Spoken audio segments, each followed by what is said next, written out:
Come on now. What's happening? It's the New York Hardcore Chronicles Live. Is Texas in the house or what? Come on now. Gonna get our Texas on today. See a lot of my Texas people showing up. What's happening out there? What's up, Brian? Ray Hogan, good to see you last night. Yo, Debo the Pro, New York Hardcore Comics represent. We're going to talk about the show you have coming up on Saturday. And welcome to some new faces in the room there. What's up? Louise? Yeah, what's up, Vicky? Yeah, man. So you know what this is, and you know why we're here. The one, the only, often imitated, never duplicated, New York Hardcore Chronicles Live. Sponsored by the Texas Silver Rush, DTFM Vinyl Distro, Generation Records, 126 Hardcore Clothing, and Mad Vintage. That said, Denver, Colorado. How's the air up there in Denver, brah? How about we talk? How's the air up in Denver these days, huh? Yep. Hi from our friends from Scotland in the house. Okay, good. Speaking of friends from Scotland, let's bring on the one, the only, Lori Dawn. Hello, lads and lassies.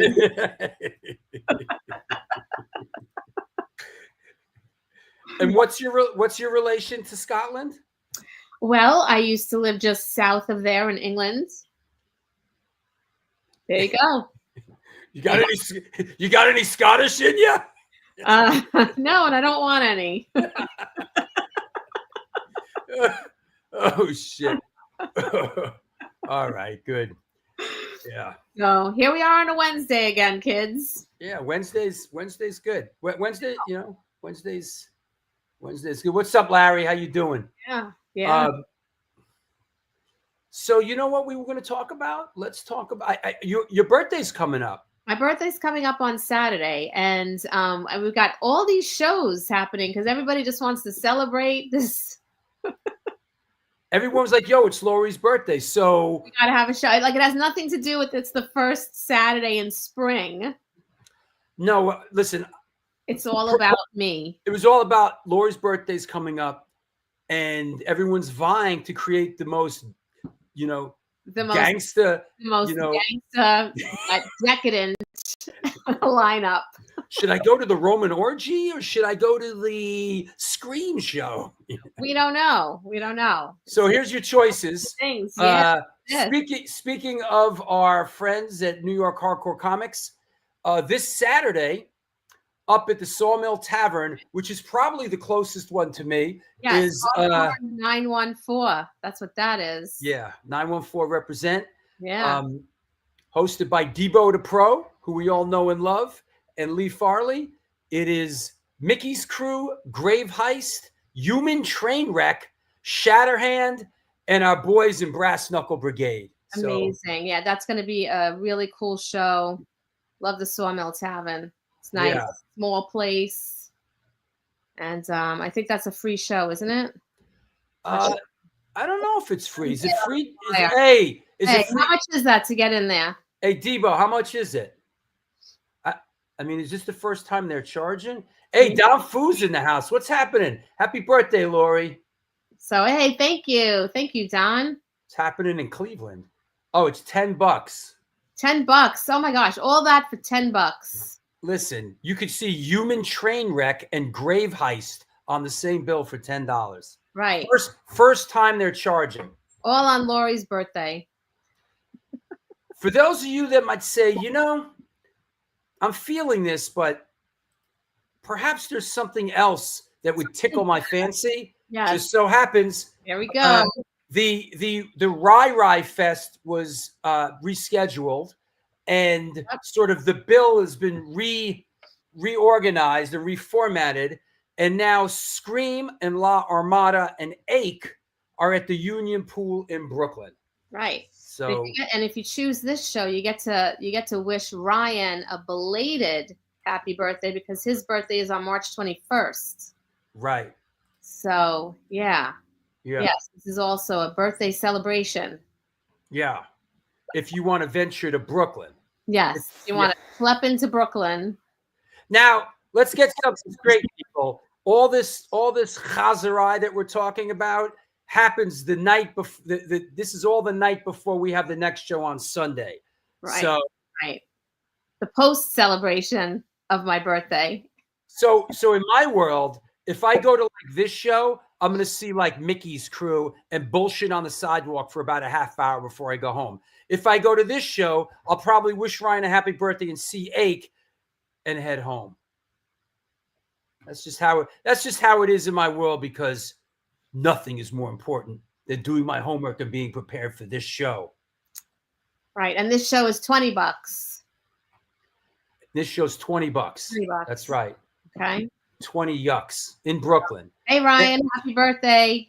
Hey, there he is. Performing. Hey. That's right. Hey, Rai. Birthday boy. Yeah. Almost.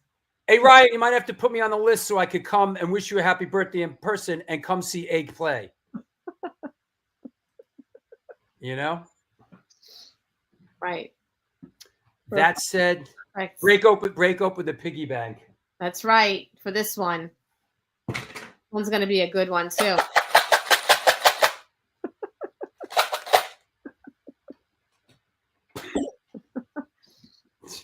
Yep. So, anybody got any quarters? I got to do the laundry. Anyway, see? People respond. Right. And then the third. And a third option. Behind behind door number 3, it is Stephen Messina's Serial Poets, Gone Stereo, Bitters and Distractions, No Coincidence, and the pilot program at the Calling Bell. Yes. The Calling Bell was where I had my art show. Okay. Yeah. It's where I had my art show last, in November, December. So, and this one happens to be the closest to where I am right now on Long Island. And so this is the one for me. Stephen Messina. Yes. You win. Yes. I do not feel like I'm going to be schlepping out to Brooklyn on Ryan's birthday for his big birthday celebration, which is Refused, Quicksands, Orange 9mm, that whole shebang. Right. For his birthday, obviously. Yeah. And so, and I don't feel like schlepping twice. This is 2 hours. This is too much for me, bro. Yeah, I'm gonna stay on the island with my people. You Long Island people, you all could Do your thing. We're doing our thing at the calling bell. Is Mark Tolchford in Canada schlepping out to Brooklyn at Murphy's Law track? Is that a track? This one's called Schlepping Out to Brooklyn. Schlepping out to Brooklyn. Exactly. Larry Kelly says he saw some of Greg's book. Hey, I don't know if you people know, but the long-awaited London 77 book, literally over 40 years in the making, is now up for pre-sale. It's available at Generation Records, and it's available at Cortex Records. You saw the book, right?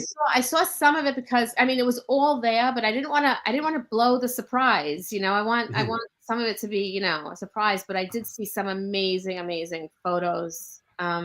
Really, really cool stuff. Yeah. Yeah. Well, the pre-sale started. Those that have been watching this show for a couple years know that this has been in the works for a very, very long time. I'm telling you, this is an incredible book. And these are photos that were going to be thrown out. They've never before seen, and they were gifted to me. The pre-order is up until it ships or whatever. I think it's shipping in like a month or something. So if you are in the United States, just go to Generation Records. And if you are outside the United States, just go to Cortex. You can handle it. I know you can. It's not rocket science. It's not rocket science. Generation Records has it in the States. Cortex has it in Europe. Buy this book. It's special. It's important. Yeah, that said, yeah. Definitely worth it. Really cool stuff. Absolutely. So, okay. Well, very cool. Yeah, so that's about it. So however you all choose to celebrate my birthday, I'm sure it'll be beautiful. All right. Anybody you want to thank? Anybody you want to shout out?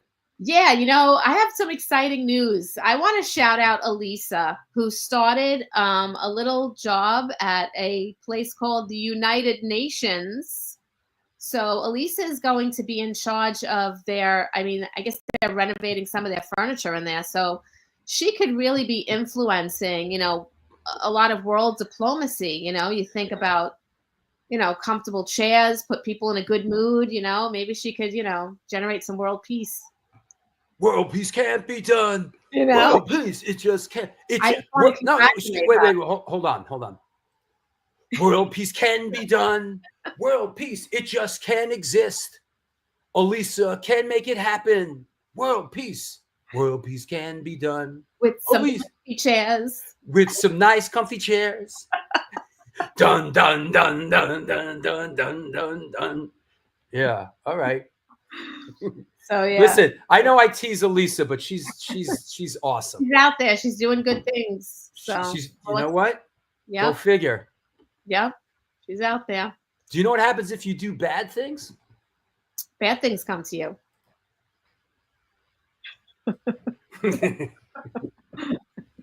Or you're gonna let the office. Hey, yo, what's up, Jeff? Faded Line. What's going on? There he is. All right. Let's get it on. Birthday wishes, everyone. We'll talk to you soon. Okay. Bye. There you have it, Lori Dawn from Women of the Pit. This is the New York Hardcore Chronicles Live, and we are sponsored by the Texas Silver Rush DTFM Vinyl Distro, Generation Records Mad Vintage, and 126 Hardcore Clothing. They're a streetwear brand for restless individuals like you, my friend, who don't compromise. They're about being positive, spontaneous, and true to yourself for years. They experimented with several printing methods and materials and collaborated with a large number of designers and illustrators, always giving room for fresh perspectives while retaining the hardcore attitude. Get in touch with them. Ramp up your weak-ass clothing game. www.126clothing.com. That said, let's clear the deck and let's bring our guest on. Here we go. Let's make sure it's not getting crazy in the chat room. Rick to Life's not in there, anything like that. It's all good. Here we just get my angle together. If I look good, you look good. Here we go. Today's guest is an American vocalist hailing from the Lone Star State of Texas. For over 30 years, he is primarily known for being a founding member of the pioneering crossover thrash band D.R.I, aka Dirty Rotten Imbeciles. Please welcome, coming at us from Houston, Texas, Mr. Kurt Brecht. Hey, man. How's it going? It's good. How are you? Good to see you, Drew. Good to see you, buddy. How's things in Texas? Really nice weather. Great here. You're like I mean, we're gonna get to this, but you're raised. I mean, you're raised in Texas. In Houston, you live there. You're like, Texas is just you never really turn your back on Texas. Yeah, I moved to California for I think 14 years, and then came back here. Yeah, that makes sense. Let's just start with this before we get into sort of the past a little bit. I see this looks exciting. You got this going on in your hometown tomorrow. Tell us about this. Yeah, they've been having a Hell's Heroes for some years now, but we've never. I think they wanted us to do it. We just never did because we play Houston every year anyway. I think we were worried it might affect our regular show here. Right. But then we just played in December, and everybody knew that we were going to be playing Hell's Heroes, and it was still sold out. So I guess it didn't affect anything. Yeah, and looking at these bands, like these are a lot. I mean, I assume these are a lot of your old pals, a lot of bands you've worked with in the past. This is like a lot of friends coming into town, right? Yeah, a lot of people. I've noticed that people who I normally see when I'm out on tour, are here in Houston right now. Yeah. So it's going to be real weird to see them out of place, I guess you could say. Yeah. I see Max and Igor playing, Coroner. This is Sadistic Intent. Yes, it is. It's a great. Yeah. There's San Antonio Slayer. Is that Sodom? Sodom playing? You know about the original Slayer? San Antonio. Oh, Sadist. It's Sadist. Yeah. Okay. Yeah, that's a good one. That's great in the to have that. Hey, what's up, Marla? How are you? It's a 3-day festival.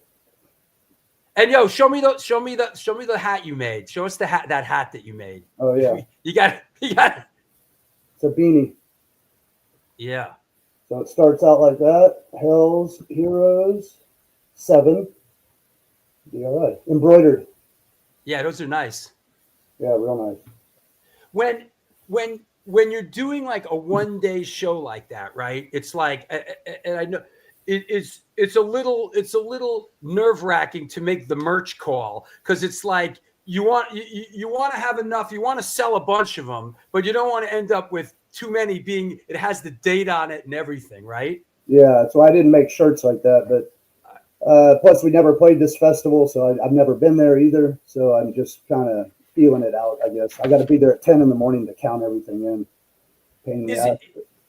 Is it one of those festivals that like everything's counted in and like their people sell it and like? No, they will, but they're going to let me sell it. But I still have to count it in. I think they're going to try to take sales tax. I'm going to fight it because I pay that anyway, quarterly. So I don't need to have them paying it and then I have to pay it again or something like that. I mean, that's always the quandary, right? Like when a band like D.R.I plays like a big festival in Europe, is like you count it in, they sell it, and yet they sell it and they take such a big chunk of it, it forces you to sell, your merch for an amount that you normally you would never, and it puts you in an awkward position. Is that fair to say? Yeah. So what it is they take usually around 19% VAT tax, value added tax. That's that they supposedly give to the government, and then they take usually about another 20% just for selling it. So yeah. Up to around 40%. And then of course, if you eke out a $1 of profit, then you still have to pay income tax in the U.S. on that dollar. Unbelievable. Yeah. That's the game is really rigged now. I mean, of course, I remember, which I'm sure you do too, is when you were touring Europe in the early '90s and stuff like that. The game was a little bit different, but along the way, they put a couple things in play that really made it friggin' sort of difficult. Well, Drew, every now and then we get to play, like, I'd say a small or medium-sized festival. Yeah, which is perfect for us. Like, say we might be the headliner. Yeah, but it still might be a several days festival. But we're the headliner, and then at those type of festivals, they just let you sell your own stuff, and they don't tax you or anything. So that's, for us, that's the perfect kind of festival. Sure. They haven't gotten that far where it's so commercial that they're taxing you like crazy. That's brutal. And I'm assuming, and we're taking a different tack to open the show a little bit. We're sort of jumping ahead, but at this stage of the game, a band, some real road warriors like D.R.I, the merch is a real big part of kind of how you guys earn a living, right? Yeah. I remember I'm pretty sure. I mean, the first hardcore bands I ever saw when I went to shows, I don't even think they had merch. Even the bigger bands like Black Flag, Minor Threat, Misfits and stuff. I don't remember them even having merch at all. Yeah, surprising. And we're certainly going to get into those days, but I think the first band that we sort of gazed at in just sort of blown away by was the Misfits and their merch game.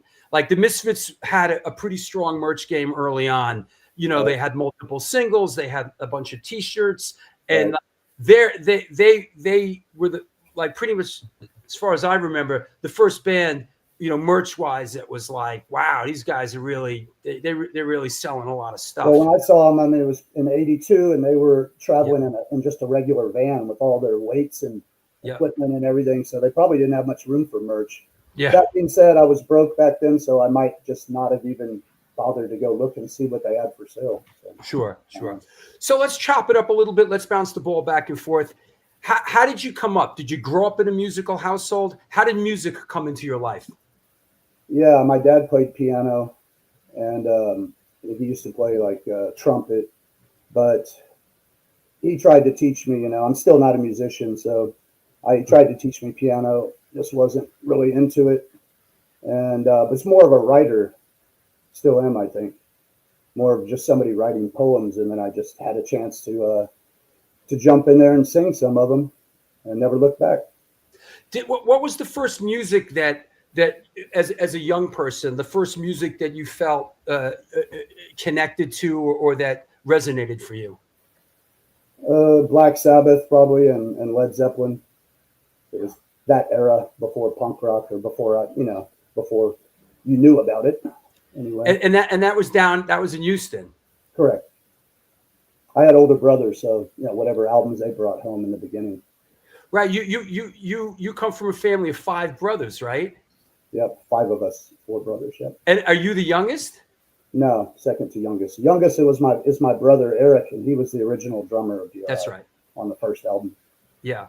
What was the first live show that you went to? Like the first time you saw live music? Do you remember? Yes, it was UFO. Wow. In Houston, yeah. My brothers took me. My parents really didn't want me to go, but I talked them into it or whatever. So yeah, it was a UFO, the music hall, I believe. Wow, that's the second great. One was Rush with Van Halen opening before anybody really knew who Van Halen was. Yeah, that's a pretty famous tour, pretty famous tour that they did. So how did I'm not going to call it hardcore because, as you know, we're about the same age. It wasn't really called hardcore. We didn't know it as hardcore then. But how did how did punk or we'll say punk hardcore come into your orbit? What was the first kind of punk stuff? Well, when I was growing up, during the summer, my little brother and I would have to go with my parents to California for the summer vacation, away from school. But once I got old enough, then I was able to say, I'm not going, so I stayed home, and my younger brother still had to go, Eric. And then he was introduced to punk rock at that time. That was probably the summer of '81. And so he came back telling me all excited about all these bands, that I'd never heard of, TSOL, and he was just shooting out all these names, Black Flag and, Dead Kennedys and Adolescents and all that. But you couldn't just listen to it. There's no internet. So we finally found one. There was one punk record store in Houston, and we went there and bought some records. And then we were walking around in our local mall, and I saw a flyer in the mall. It said TSOL was playing. And he's like, that's one of those bands. That's the one I was telling you about. They're playing. So we figured out where it was, and that was my first hardcore show. It was amazing. And then later we ended up touring with TSOL. So yeah, wow. Jack Grisham and TSOL come to Houston, and that must have been what was that? 81 maybe 82. One of those, yeah. Yeah, and so what was the impetus? Was your first band the Suburbanites? It was a name we were just throwing around. It wasn't a band. Mm-hmm. It was just us jamming with no guitar player and just making noise. Was that you and your brother? Me, my brother, and Dennis, the original bass player. So how did it come together? Was there a business model? Was there a game plan? Like what inspired you guys and to come together, and how did your brother end up playing drums and you ended up singing? Right. Well, he had bought a drum set from some guy because he was in high school still. My brother was, and some guy he knew was a drummer, but started getting migraines from drumming.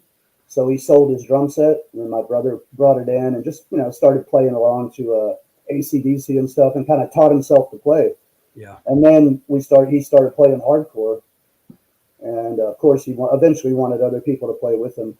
And we were looking for a guitar player. And then through some, like our bass player, some job he had for a short time, he talked to Spike's roommate, I think it was. And then the roommate said, well, I play guitar, but I'm going back to New York. So Spike was here working. So he said, you might want to talk to my roommate, Spike, So then we got his number and called him, and he came over to rehearse. And after that, it was 6 days a week, every fucking week for like a year or something before we went on tour. We were just total dedication. Hey, here's our pal Chris Contos. Says, "What's up? How you doing, Chris?" There he is. Good to see you, Chris. Cool, is that right? Eric says D.R.I. was one of Jeff Hanneman's favorite bands. Yeah. Well, you see a lot of pictures of the guys in Slayer wearing their D.R.I. shirt. Yeah. They all have the same shirt. I think maybe they were sharing it or something. We're not really sure. I never asked them. Right. I think they bought them at Bleecker Bob's. That was a bootleg from Bleecker Bob's. Good old Bob here in New York. You could count on him for that. You know? So they must have all gone in there and bought them at the same time, or they bought one and shared it. I'm not sure, but we stole that design from them from Bleecker Bob's and started making our own. Yeah, that happens. So you guys started practicing in your basement. No, we don't have basements in Houston. Oh, it was practicing. Where was it? It was in the house. Yeah, just in the bedroom. In the bedroom. My parents' house. Is that right? There's no basements in Houston? I don't know anybody that has one. I think there's a hospital that had one, and then it flooded. All the generators were down in there. They all got flooded out. So. Is that because of water table? I guess the water table. Yeah. And we're in just a big flood zone, pretty much. Yeah. Like Louisiana doesn't have basements, Where did the name D.R.I. come from? Well, we were practicing in my parents' house, like I said, and my dad would get very upset because we would start rehearsal right around the time that he got home from work. So we were kind of in the process of insulating the door of the jam room and the walls and all that. But until we got it properly insulated, he was, he couldn't even watch TV or anything. Couldn't hear himself think. So he would call us names, and that was just one of the many names that he called us. And you're like, we need a name, and like... It's hard, man, to think of a name, It's tell me about it. And back then, I mean, thank goodness there was no internet, because then you'd be searching, it's like, oh, somebody's already got that name. Somebody's already got that name. Yeah. If we hadn't heard about it in Maximum Rock and Roll, then it wasn't a name as far as we were concerned. So. Could you imagine trying to come up with a name in this day and age? It's like, holy mac, it's difficult, man. It's tough, yeah. Yeah, it's tough. 3 or 4 words is probably your best bet. Yeah. Because it's going to be harder that somebody has that already. Yeah. Or has like, we're, these days we're Incendiary Device, and someone's like, well, there's a band called Incendiary, and then someone else is like, there's a band called Device, and I'm like, well, we're Incendiary Device. Well, we're ID, you know. That's fair. That's fair. Yeah. Hey, is this the first DRI show? Yeah, that is. Yeah. That was when we were us DRI. Yeah. What's with the us DRI? That's just what we called it. Us dirty, rotten imbeciles. Ah. Yeah. Then we just ended up dropping the us. And this is the Omni's a local place. Like, how did the ball get rolling with DRI? Yeah, the Omni was just one. There was mainly two punk clubs at the time: the Island and the Omni. The Island was where we frequented more often, and the Omni was just a different place that we went now and then. We got that show. It was very exciting. It was weird. I mean, I remember like it was yesterday, hanging out that day before the show, and I went out just kind of walking around and stuff and realizing that my life was possibly about to change, like in a really big way, and it might not ever be the same, you know. And as soon as the music started, I just jumped off the stage with the mic. I was so so nervous about being up there. Yeah. I'm not like a ham, you know what I mean? I wasn't relishing being up on everybody looking at me and all that. So I just jumped out in the crowd and I felt a little more comfortable, I guess. Was the few Texas, well, let's call them hardcore bands like MDC or you know, the Stains, or the Dicks, were they on your radar screen back then? Oh, fuck yeah. Oh yeah. We looked up to MDC. They were like gods to us, you know what I mean? I remember hanging out talking to Al, the drummer, before they played at the Island, and you know, to me that was like just mind blowing. They would just come back from Europe, and now they're all just gonna meet up for the first time since then to play the show there. But yeah, they were just ferocious back then. Oh, it was amazing. Yeah, I saw them early on. They were really, that first go round. They were really intense. We played with them not too long ago, a couple of years ago in Denver with GBH. So it was MDC, DRI, and GBH, all three-letter names. Right. And they fucking nailed it, man. They were MDC was at the top of their game. Yeah, Dave still brings it. So you know, sort of doing my homework and going through some of the archive of old flyers. It seems that you were still us DRI, but is it safe to say, like in Houston, when someone like Black Flag will come through town, you guys would sort of you being, you know, it wasn't punk, hardcore wasn't that widespread, you guys would be able to angle yourselves onto the bill? Yeah, it got to that point where we could basically play with most of the bands that come through. But then also when we would have our own shows, nobody would show up hardly. Yeah. Because they've already seen us, you know, we were overplaying. Yeah.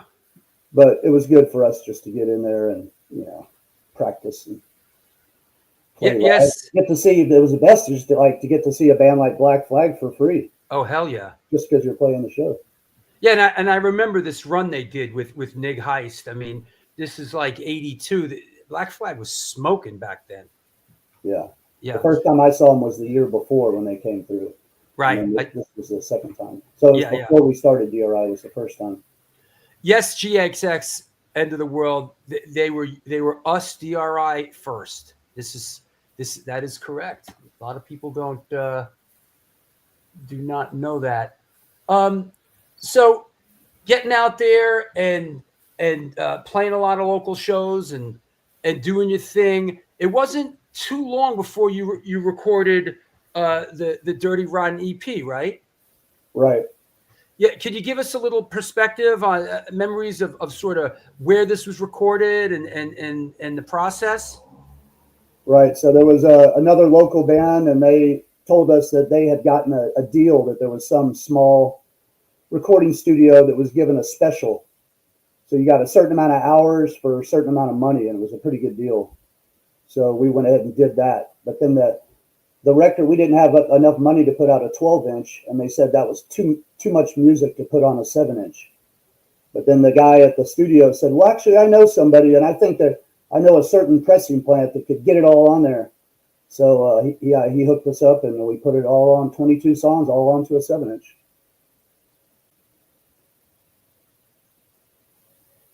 I lost you. I can't hear you.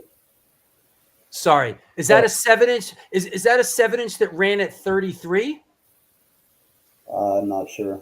Yeah, I'm just wondering, like, what if it was slower. That said, who is Terrence asks, who's that on the cover? My brother Eric. We all had the mange haircut. It's kind of like chunks taken out, and that was just from a photo. And and is that what that Dirty Rotten EP? When we came out with the LP, because the guys from what's the record company? MDC's record company. They put it out as an LP. So all we did was scratch off the top E part, and then made it LP. There you go. Scratched it off or filled it in with pencil. And that was it. I did not know that was what that was the hairstyles known as the mange hairstyle. Mange cut, yeah. I didn't know that. I had that for a long time. The mange cut. Yeah, that's a good one. And then here, I guess this. At what point did you guys start getting out of town? I mean, after about a year, we left. Yeah. Right, shortly after the record came out, I think. The EP. Yeah. And I don't know if this is your first run, but this is pretty early on, 1980. That was our first tour. Yeah, MDC asked us to go on that tour, and it was one of those things where you don't get paid, but you just sell some merch, and I think they give us some free food and a little bit of gas money, like just enough money to get you to the next gig. That was it. But hey, it was fun. When you're a teenager in your early 20s. Also, it was free shows, so we'd play, like, say, on in Washington D.C. at the mall, on the big lawn or whatever, and there's just people, all kinds of people from all walks of life walking around, walking by. So it's not like, oh, everybody at the show is a D.R.I. fan. You're able to attract anybody walking by on the street. Basically, it was fun. Yeah, those Rock Against Reagan shows could get pretty spicy, Mm-hmm. I remember up here in New York City. And speaking I was up in New York at the time, and kind of the first time you came across my radar screen was with this 7-inch, and then what else? This and any memory of sort of recording this and getting this out here? Because I think this is the first one that really kind of made its way out there, at least up where we were, Oh, okay. Yeah, we recorded that in San Francisco. That was our first California recording. Yeah. Let me see. That was the front, and this is the. So with back. The band, you finally get a record out. Back then, you took your record on tour and you tried to sell it. That was your merch, right? Pretty much, And when we arrived in San Francisco, there was a popular punk record store called Rough Trade. It's also a distributor, and we came in with our 7-inches and tried to sell them, and they turned their noses up at us, and they didn't want anything to do with it. Right? We're like, we'll just give them to you on consignment, and they really didn't even seem to want to do that, but we did it. They took like 10 of them or something, and then and they didn't seem to like us at all. They didn't. I don't know. They just didn't know anything about us, but they were just like punk rock snobs, I guess you could say. And then we came back in a couple of weeks to see if they'd sold any, and they're like, "Hey, how's it going, guys?" And they're all super nice to us then, and then wanted a whole bunch of them and everything. So that's how it usually would shake out. I should be like, "Fuck you! You don't get anything." Yeah. Well, listen, we had Bleecker Bob's here in New York, and he was no better, man. Bob would be, "Get the fuck out of the store, if you're not buying something, get the fuck out of here." Bleecker Bob was a handful. I know it's been asked a million times, but where did the Skanker Man logo come from? What's the origin of this logo? Right. So when we started the band, my brother Eric and I were both in art school, taking commercial art. Right. And one of our projects was called signage, and you had to make some sort of a sign, but not one that you see all the time. A new sign or whatever. So mine was something really stupid, but that was his. And the original one had a mohawk, And then we just took the mohawk off to make it more sort of generic, I guess. Right. And that was it. And you see, we weren't even smart enough to use it as our logo. We put it on the back of the record for the first few. Yeah. And then until we realized that it was popular, and then we started putting it on the front with crossover. Even dealing with it, didn't have it on the front. I mean, really, pretty incredible that what a high school kid doing an assignment for class. Well, it was college. It was college. High school. It wasn't high school. Yeah. Yeah, but for class comes up with this thing, which ends up being, pretty iconic and totally associated. Not just specifically with your band, but almost, to a certain extent, associated with, hardcore and thrash music in general. Like, wow, your brother, right? Yeah, he's looking for the original one. I told him, man, you could probably sell the original drawing, for a lot. And he's like, yeah, I'm gonna go get it and I'll check it out. And then a week later, I'm like, so did you find it? And he's like, no, it's not where I thought it was. Yeah, that's like the kind of thing. Taking a while. Yeah, that's the kind of thing they'd want at the Punk Rock Museum, You but don't give it to them. Sell it, and for a lot of money, don't give it to the Punk Rock Museum. Well, I think they just borrow it. Yeah, they'll just borrow. Right, they'll just borrow it. Right. No, they wanted a bunch of stuff from me. I just never got around to giving it to them, but I probably will eventually. I have a quilt that I still sleep with. Over me or whatever, but it's made out of t-shirts from back in the day. Oh wow! Yeah, cool. Like COC, D.R.I, all kinds of stuff like that. Yeah, Arik says it's impressive. The D.R.I icon, looks like an ad agency did that. Yeah, that's what he and I were studying for was to work at an ad agency. Right.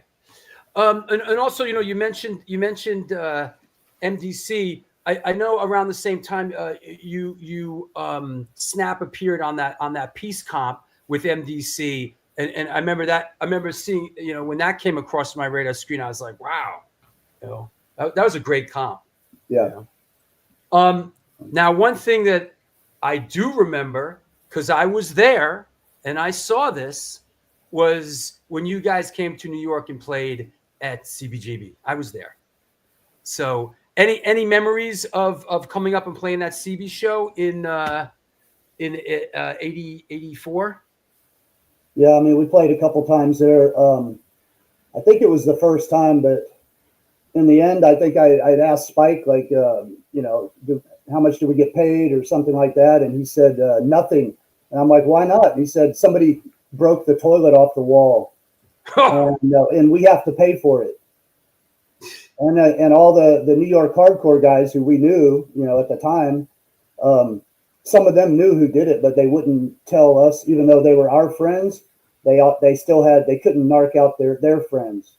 Yeah, their New York hardcore friends. You know what I mean? So that wouldn't have been cool or whatever. So yeah, we just never found out who did it. Let me know if you hear anything. Was it for some guys from Texas, was it exciting to come up to New York and play? Could you any early New York memories you could lay on us? Yeah, that was in our extreme starvation period, and we were just really barely surviving. A lot of fucked up shit happened to us. New York City. I mean, coming from a guy from Houston, from the suburbs, and then going to New York City at the time, it wasn't like what it is now. It was like a freaking war zone where we were staying on the Lower East Side. Yeah. Like burned out cars, flipped over just on the side of the road that'd been there for, I asked people, I'm like, how long's that been there? It looks like it'd been there for years. And they're like, yeah, probably been there for years, and just fucking drugs being sold all over the place. And it was just like all this wild shit. Across the street, there was a shooting gallery where people just line up like all these, it was like the Village people, it looked like lawyers and punks and just all walks of life, metalheads and stuff, all lined up there to get their heroin for the day.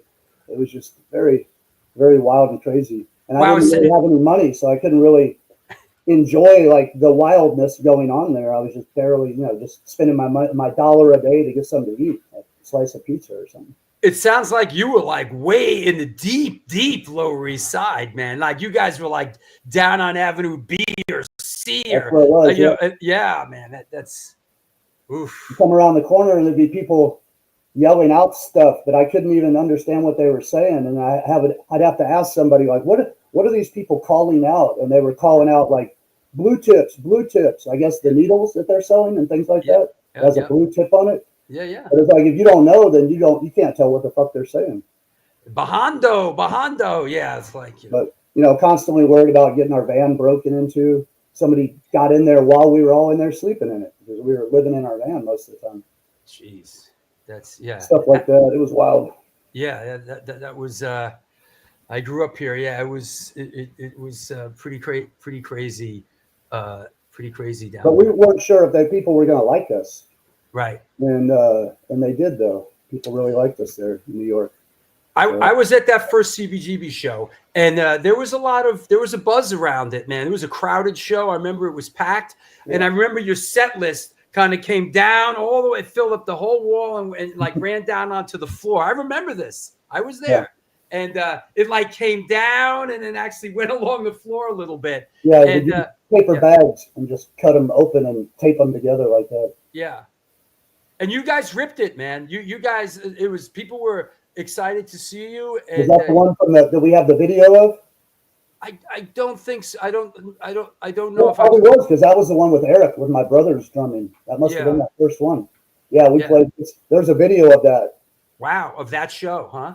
It's real fast, real fucking fast. Yeah, it was just, you guys were just like boom, boom, boom, boom, boom, and it just didn't stop, man. It was great. It was great, and that's the time I saw you. I didn't see you for a couple years after that, and that was like my first. We put it out as a record now. It's live at CBGB's. I saw that. Yeah. That's the one. I have that. Where was that? On Beer City Skateboards and Records. That's the label, our new label that we're on. Yeah.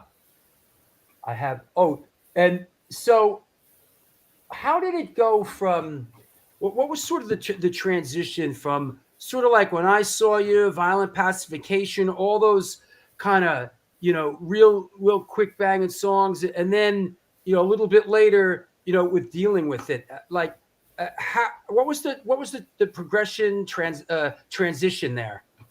Well, we all grew up on metal before learning about punk and hardcore music, so I imagine Spike just wanted to show off his different guitar playing skills and stuff, and plus it gets old just playing nothing but short, fast songs. You got to break it. We like to break it up with a few songs that have lead guitar in there and things like that.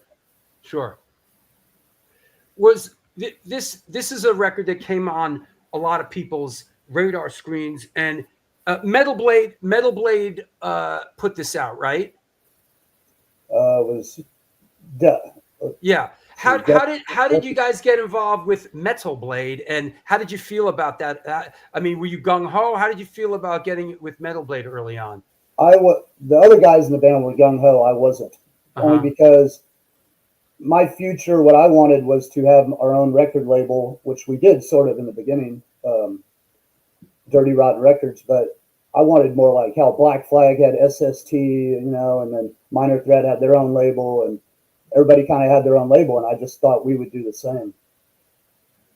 Yeah, that makes that. I was afraid of a label trying to control us and make us But Metal Blade was not like that at all. So actually, it was, my worries were unfounded. They just let us do whatever we wanted to do. How did Metal Blade like even get involved? Was it just word of mouth that Brian came and saw you, and like how did they get? Spike met somebody who knew the receptionist at Metal Blade. Yeah, and I think we gave her I don't know if it was a record or a tape or something, and then she probably gave it to Brian Slagle, and that's how it happened. Yeah, so we were on Death Records, which was their subsidiary. I see. More of a punk subsidiary, but then we graduated after Dealing With It. Crossover came out, I believe, on actual Metal Blade.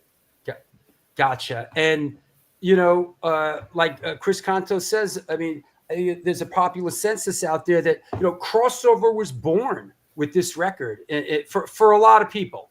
I always sort of, for me, it's like Dealing With It is there's a couple of records that I associate with if you want to even call it crossover or whatever, right? But like dealing with it, Cro-Mag's Best Wishes is one. The early Leeway stuff. I mean, and I'm a New York guy, so there's a lot of that New York kind of stuff. But we took a lot of shit for doing the crossover album, and some people even hated dealing with it. The punk rock purists, I guess you could call them. Sure. And we would get back then. They couldn't troll you online, but they would just send you a snail mail letter, shaking a fist at you and saying you ruined punk rock forever, and you'll never come back. Like, we'll never accept you back into punk rock now that you've left us and all that stuff. And we kind of laughed about it, but at the same time, you're a little bit worried. Like, really?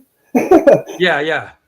You were afraid that the world wasn't that forgiving back then. Nowadays, you could get 10 big transgressions a day, and by the next day, everyone's over it. But back then it was a different world. Well, also, I mean, I don't know if you remember, but back then the metal shows were separate from the hardcore shows, and they usually didn't cross over from one to the other. Yeah. And we kind of helped that, like the homogenizing it to where everybody wasn't kicking each other's asses at the show when you saw somebody from a different genre of music. And it was rough there for a while. I mean, until probably after Four of a Kind. Even the Four of a Kind tour was just bloody. I mean, we couldn't even get through a song hardly most nights without there being a fight. We got to stop and threaten to pull the show if you don't quit fighting, and then they'd quit, and then we'd start again and start fighting again. But now there's almost never fights, and even if there are, it's not because of that. It's not because of a different look or something like that. This is a good question here, and I wanted to touch on this. David Levin says, "Great interview so far. You should talk to Kurt about first moving to San Francisco, living out of a van, soup kitchens, and the vats. Could you give us some perspective on?" I wrote some books about stuff like that. Go ahead. And my books are about to be re-released on Black House Records from out of Utah, out of Idaho. Sorry, Idaho. Out of Idaho. So I wrote a book called Notes from the Nest because I was, homeless, living in the van, and I think our van broke down or something, and Spike had to get it worked on. So I moved into Golden Gate Park, and I was living up in a tree for a while. And you were living in a tree in Golden Gate Park? Yeah. So I wrote the book about it called Notes from the Nest. Right. And it talks about, how I survived eating at soup kitchens and things like that. Yeah. Chris says, I read his book about living in a tree next to an owl and then coming down and opening for Slayer. Yeah. Everyone's asking. Bazooka Joe asks, is it true Kurt lived in a tree for a while? Yes, it's true. Did you enjoy any fond memories of San Francisco in those days? Oh yeah, it was great. I mean, we laugh about it now and then because I was talking to Spike. I'm like, how did you even get a hold of me? Like if we had a rehearsal or if we had a show or a tour coming up, and he started laughing. He's like, I don't know. I think you just tell people, and then if they see you somewhere on the street, hey man, Spike's trying to get a hold of you, then who do you call? No, none of us had phones or anything. It's like, I don't know what. It's crazy. And we lived at the Vats for a while, the old. Explain for those that don't. I know what it is. We've had the Cause for Alarm guys on here, and the MD and the. Explain what the Vats are for someone that may not know it. It was an old Ham's beer brewery that had been shut down, so they weren't brewing beer. And it was like 5 or 6 stories high, I believe.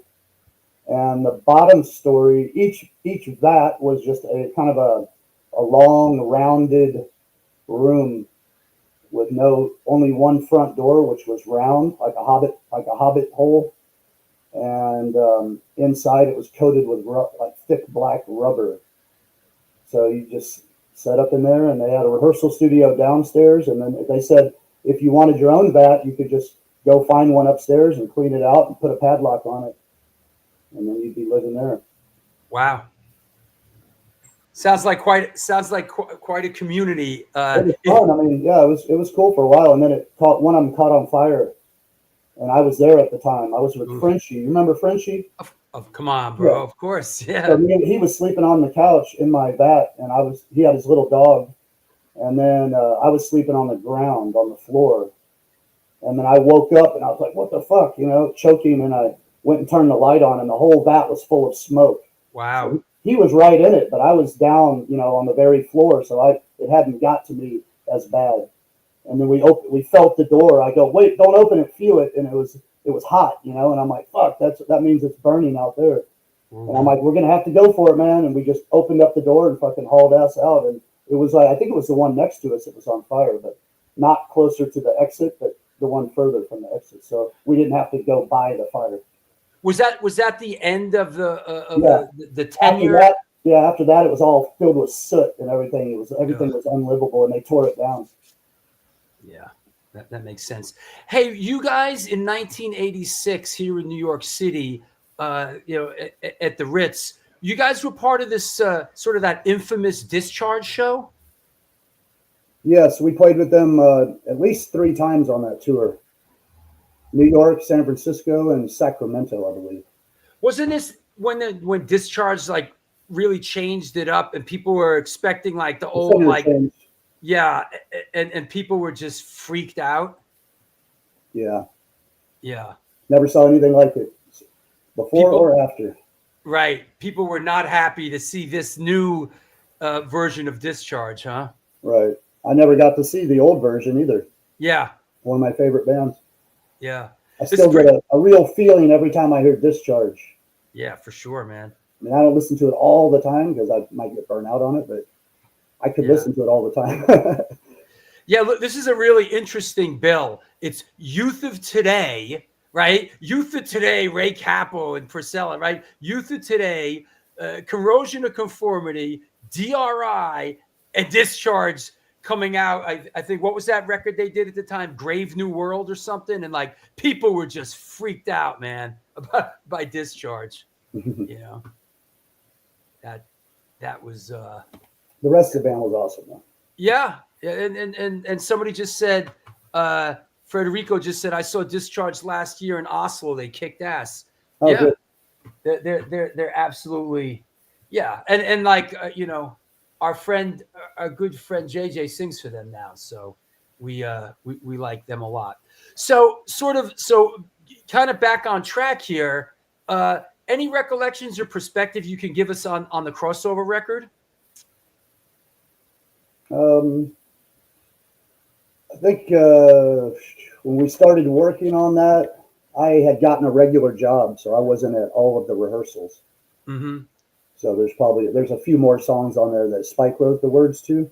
Mm-hmm. So rather than me writing almost all the lyrics, you know, there was now some stuff by Josh, bass player, and some songs, lyrics written by Spike also. So it was more of a full collaboration lyrically.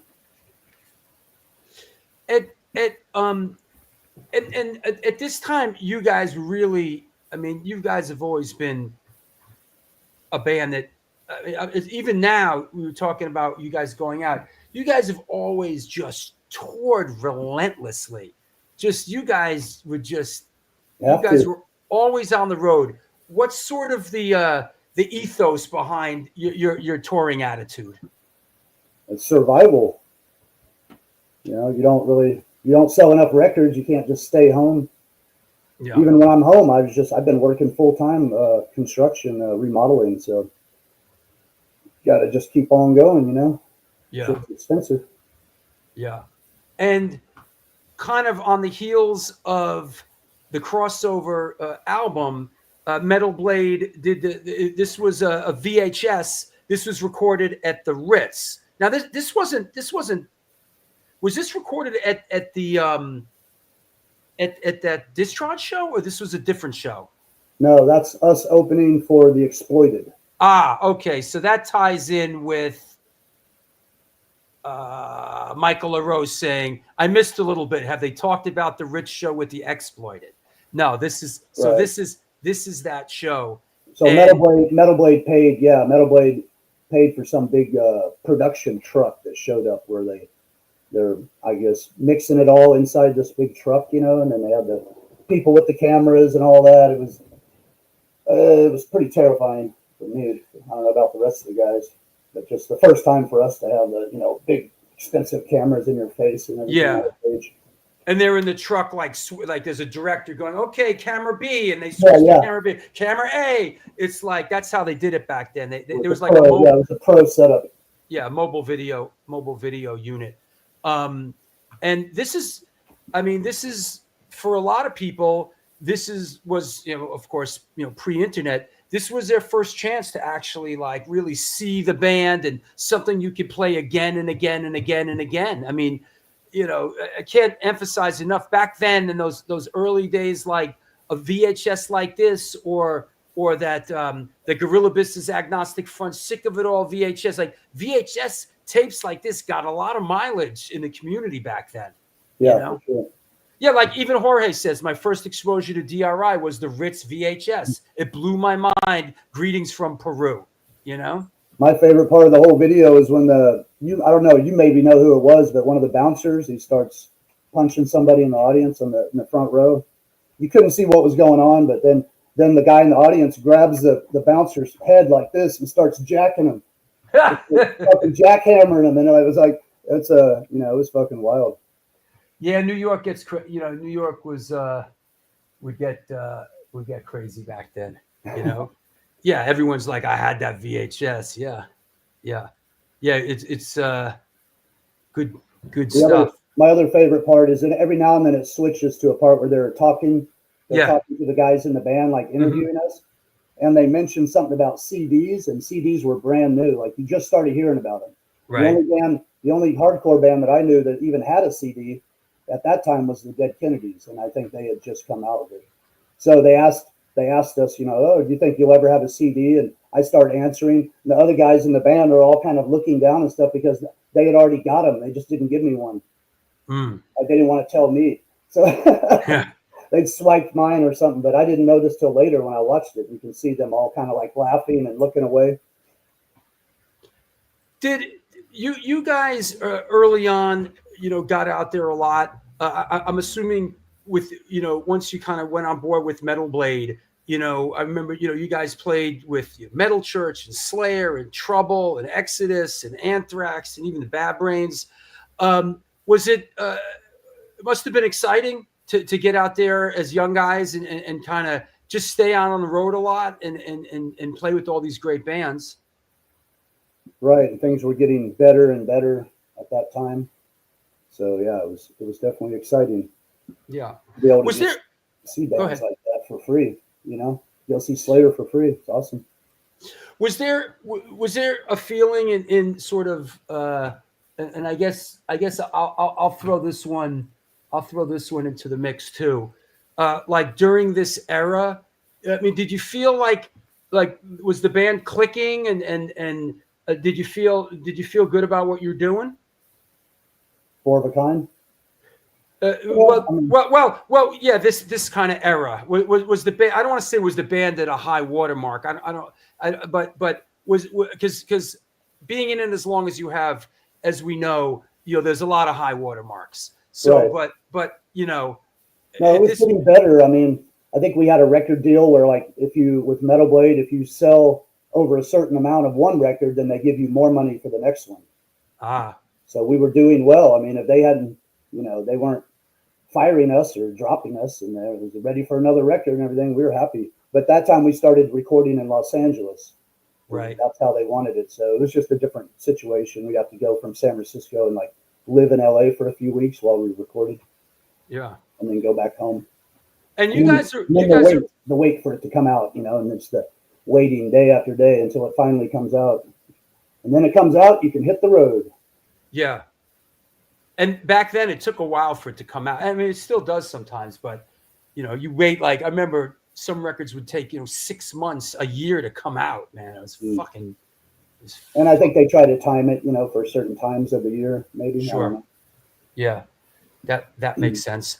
Hey, let me take a sponsor break. We'll take a couple minutes, and we'll come back and we'll talk about Thrash Zone and some of the other stuff you've done. We'll talk about Probot and Pasadena Napalm Division and some of the book stuff. So sponsor break for a couple minutes. I'll see you in a few, Kurt. All right. All right, there you have it. Kurt Brecht from D.R.I. This is the one, the only New York Hardcore Chronicles Live. Hope everybody's doing well. Let's do some sponsor stuff. Let's talk about some upcoming shows, and we'll be right back.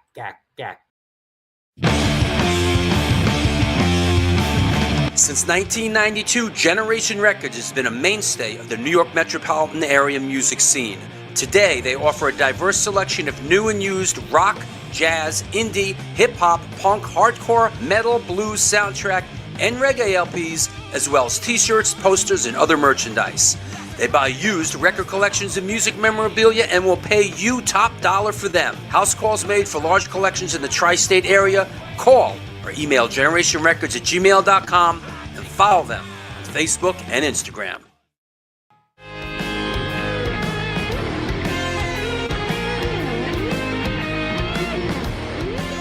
Will that be cash or in debt? Do you mean debit? Yes.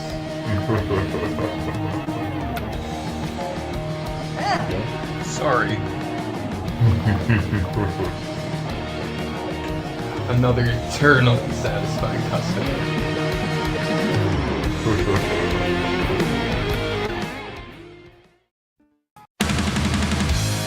Yo, what's happening? I'm out here at one of our all-ages Sunday matinees on the Bowery. I hope that you are enjoying today's show. I just want to let you know that the New York Hardcore Chronicles Live needs your support. Please step up. There is a Patreon page that has a lot of unique program. Shows are announced there first. Lots of good stuff. There's a PayPal address right there on the screen if you want to make a contribution.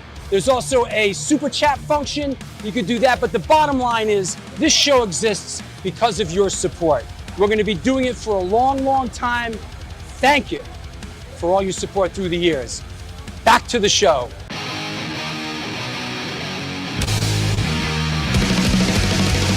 Conditioned by indoctrination, conditioned by society. You're a victim of the digital age, a 21st century casualty. Open your eyes, you're losing control. Open your eyes, put down the phone. Conditioned by misinformation, it's just the media telling us lies. Decipher fiction from the truth, society's slow and tragic demise. Open your eyes, you're losing control. Open your eyes, put down the phone. Everyone's got their fucking opinion. Yeah. Welcome back. It's the New York Hardcore Chronicles Live. Hey, I want to talk about a couple upcoming shows. This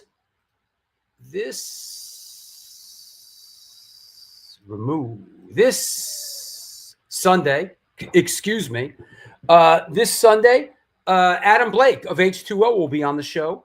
25th anniversary reissue of Faster Than the World. That's coming up this Sunday. 1 week from this Sunday, photographer David Plastic will be on the show talking about his incredible archive. Sunday, April 6th, the guys from Nailed to a Cross, Warren Lee and Beto, will be on the show. Wednesday, April 9th, Jay Blakesberg will be on the show, photographer.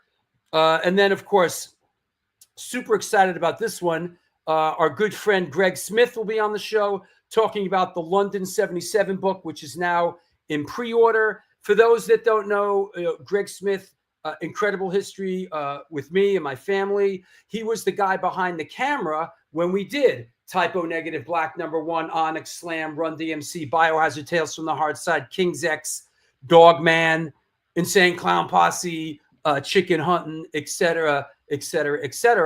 And he was the before he came back to New York, he took all these incredible photos, which are all now available in the London 77. The photos of Gregory Rudolph Smith. It's available, please, at Generation Records or Cortex Records. Wednesday, April 23rd, Chris Golis from Bulldoze, Train of Thought, and Agents of Man. And here, I think this is, okay, just announced this the other day. Speaking of Black Flag, Des Cadena of Black Flag, Misfits, DC3, and Astral Jets, and his bandmate, Bob Lee from Astral Jets and Claw Hammer will be on the show. This just got announced, and this one has not been announced yet, but you hear it here first. Yo, boom, what's up? Freddie Madball's coming back on the show Sunday, April 11th. There is a Madball box set called True to the Game, celebrating, it's the release of the early Roadrunner records. I think it's a CD-only box set. I wrote some liner notes for it. Freddie Madball will be on the show on Sunday, May 11th. And then, of course, with high anticipation, we are looking forward to our old friend, formerly of Hatebreed, Chris Beatty, will be on the show on Sunday, May 18th. I want to thank my new patrons, Mike and Alice Sincata, Leigh Atwood, and ML. Please support the show on Patreon. Don't make me come looking for you. You like the show, you enjoy the show, please support the show on Patreon. It's the best way to support this show so we can keep doing what we're doing. Be an enabler. It's okay to listen. You can be when it comes to the show, you can be an enabler. All right? So support the show on Patreon. That said, let's clear the deck. What the heck? Let's bring our guest back on from D.R.I, Mr. Kurt Brecht. Hey, man. Hey. And you're back. So that said, let's talk about. Let's see what else we got on the docket here. Bill O'Leary sent me a couple of great pictures, I guess, from 1988. Let me see where he took them from. I think Denver, maybe. Yeah, this is going back. Oh, 1988. Yeah, I gotta see where. Boy Scout pants. Yeah, they're right. Yeah. There you go. Let me see what else we got. So, kind of on this run, just touching on Thrash Zone. Was this Thrash Zone was Metal Blade as well, right? And you guys toured like for almost 2 years supporting this, right? I don't remember, but sounds probably right. Sounds about right. Yeah. Any looking back and kind of like closing out the 80s, any great memories, any great tours that like still ring true for you all these years later? Yeah, I mean, they're all amazing. I mean, the artist, Sam Leha, the one that did this, I'm still friends with him. He lives in Atlanta. And he did a lot of artwork for us. He did the crossover artwork and a bunch of different T-shirt art and my Dirty Rotten Press artwork, logo and stuff. Great guy, great artist. I think he's doing most of the animation now. Yeah, pretty cool. But I remember working with him. I had a fax machine at the time, so we faxed back and forth the drawings, and I'd be like, oh, add more of this in, more of that, and then he'd fax me another one. I'd fax him back changes until we finally, then I have like a small one that he did, and I said that's pretty good, and then he went ahead and did the big one. So I have the original artwork. Is that right? Chico says Primus opened for you guys on around this time. Don't know, not on a tour. I mean, it wasn't like a whole tour, but right. There's a lot of bands that open for us, and I don't always get to see every one of them. Chano says, I saw D.R.I. and COC here in Italy in May 1990. Josh was already out of the band. I think you were touring for Thrash Zone. Great show. I still have the D.R.I. pin and COC long sleeve from that show. Did you go over to Europe a lot in those days? Was that part of the touring cycle? Once we started to, then we would go once a year, just like we do now. Yeah. For, a month or something like that. Now we just go for 3 weeks. Yeah. This year will be Scandinavia, Eastern Europe, and Spain, and Portugal, and Belgium, and Holland, stuff like that. Is there any place all these years later that when you're like when you see the tour itinerary, you're like, oh yeah, I can't wait to get back there. That's like a place that's like a real like bastion of support for D.R.I. Are there any what places still are? Yeah, give me a few places. Yes, Belgium and the Netherlands are Mhm. definitely hot spots for us. And South America, we do pretty good there, especially in Chile. I think everybody does. Yeah. Great scene there. Bazooka Joe says, didn't the bass player get mugged in Mexico during Thrash Zone? It was the bass player and the drummer Felix. Yeah. Oh. Well, they got robbed in their hotel room. Oh. In their room? Yeah, they woke up to people in there with machine guns in their face. Oh. I think it was the police. It was what? The police, I think. Yeah, right. Undercover. Yeah. Yeah, that's horrible. You know. Me and Spike just happened to be out getting something to eat at the time, and we came. Then, yeah, some fan came over, and he's like, "Dude, they just got robbed and everything." We were afraid to go back because there was police cars all around the hotel, and so we just waited until they all left, and then we went back. You know, there's a lot of horror stories from touring in those days, and I'm sure you guys were so much on the road. Only those days? Yeah. I remember being out in the mid '90s when I was managing Marauder, and I might have been when I was managing Sub-Zero, and we were on the Misfits tour in Europe, and the bus was like we were somewhere, I don't know where we were, you know, like in some big city, and the cops just come up and go, hey, no buses are supposed to be in here after midnight, and like just like a real bullshit shakedown, and then you go to the next place and you hear that it was a lot of places, man, just really pretty crooked, man. Well, I didn't find out until recently when we were playing in Mexico last year that the guy said that we were the first like American metal band like our type to come to Mexico City to play. Wow. And I don't even remember that we were. We just went there and played thinking that everybody was doing that. And he's like, no, man, that was like the beginning of everything. Yeah. Same thing with Chile. And they wouldn't even let Western music there for a long time. And now we were one of the first bands to go in there. Also, other places like Croatia and Bosnia and Serbia and stuff. Right after the war, we were one of the first bands to go in there and play when it still looked like a freaking war zone. Yeah, it takes anywhere they tell us to go. We're like, sure, we'll go. We don't give a fuck. Yeah, I mean, listen, those who dare win, right? And it's like, there's something really exciting about being the first in and or to a place like that where people just friggin' love your music and have a genuine appreciation that you guys listen. If it was easy, everybody would be doing it, right? Right.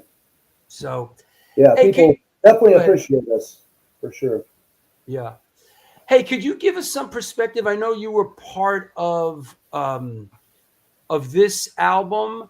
Could you give us some perspective on how that came to be? Yeah, I really lucked out on that one. From what I had heard, Dave Grohl, he wrote all the music and wrote and played all the instruments on a whole record work of songs. And then he gave each song to a different vocalist from that certain time period of, I guess, the 80s that he liked or whatever. And supposedly he tried to get Dio to do my song and he didn't want to do it. And then Tom Araya from Slayer. And then he wasn't able to do it or didn't want to. I don't know. Never found out all that because it's just what I heard. Mm-hmm. And then they're like, well, who are we going to get? And somehow my name came up. So I was like the last song after they'd already done all the other ones and everything. So yeah, it was pretty cool. Dave Grohl asked, he's like, I'll fly you into LA right now. It's like, I hadn't even, just heard the song. And I was like, no, man, I'm professional, but I care about this. And I want to actually try to write some good lyrics, and it might take me a week or two. So I think I was in the studio within like 2 weeks after getting the song. Yeah, Charles Wood says that's the best song on the Probot album. Awesome lyrics. Awesome lyrics. So it was worth taking a deep breath and working it through, I liked all the songs. When I first heard the album, I was I had my favorite, you know, and then you listen to it over and over again, and then a different one becomes my favorite, and then a different one became my favorite. I've never had a record like that before. But I also like all of those vocalists a lot, so it's a special kind of album. Was there ever any kind of live performance attached to this at all? Did you ever do any of this stuff live? There was, but I wasn't invited. I think there was some little thing. Yeah. I wasn't one of the cool kids. Invited to it. Join the club. Join the club of not being one of the cool kids. but yeah, that's great that you were a part of that. Yeah, it was awesome. Yeah. Hey, let's talk about how did this come to be, and how did this give us the background on Pasadena Napalm Division? Right. So D.R.I took a short hiatus because I think it was the late '90s, you know, and it just things weren't going well for the band. Spike was ill, and so we took a few years off, and I got a job as a manager at a strip club. And so I was working there, you know, to make ends meet. And then one of the guys from a band called Dead Horse from Houston, they reached out to me and said, we want to, you know, we're looking for a singer. We want to start a new band. And I'm like, well, I'm not putting any money into it or anything, you know, but I'll check it out. And that lasted about one day. But they already had one song written, and I nailed that one. And they're like, all right, you're in. And then so we worked up the rest of the album. And then went in the studio and recorded it. And, you know, those guys can't really tour because they all have regular jobs and stuff. They can't just quit. And so, we played a lot of shows, but mostly just in Texas and Louisiana. Alan says, Mike Titsworth on bass, Corpus Christi represent, the hometown boy. Wasn't Bubba in that? Wasn't Bubba involved in that project? Yeah, Titsworth, he was on bass for some of the shows. Yeah. Okay. Not the actual album. Yeah. But so this, go ahead. We had some guests on there besides that. Yeah. Tony from Municipal Waste. Did you know he's on there? Yeah. Yeah. Okay. And also the singer of Dead Horse.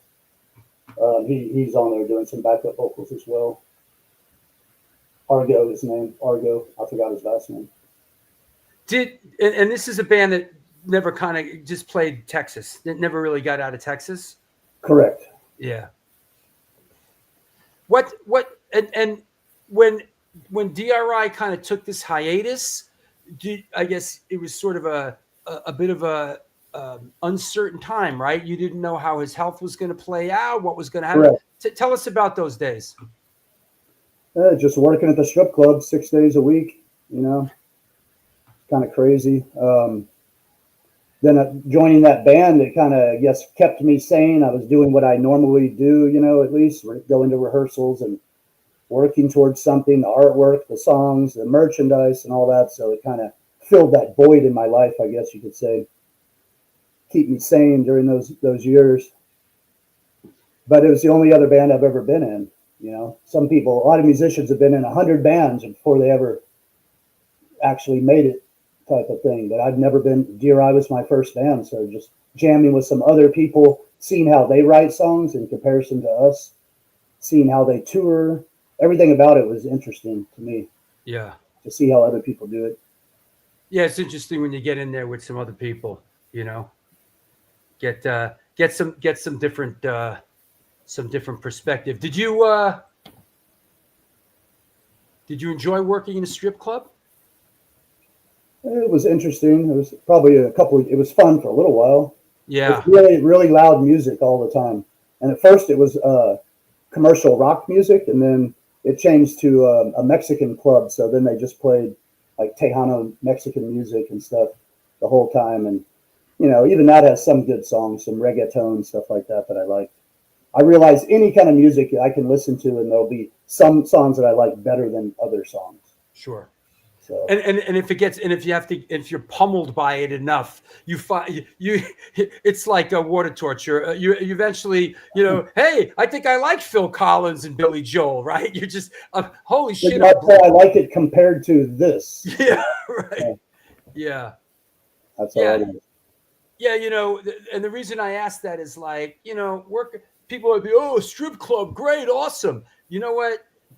Places like that are not always like great places. A job's a job, and Well, sometimes, I've never been around, that women like that. I guess you could say, like, they were very needy. A lot of them had pimps, that's right. and they just grew up in a different kind of environment than I did, and they live in a different kind of environment than I do.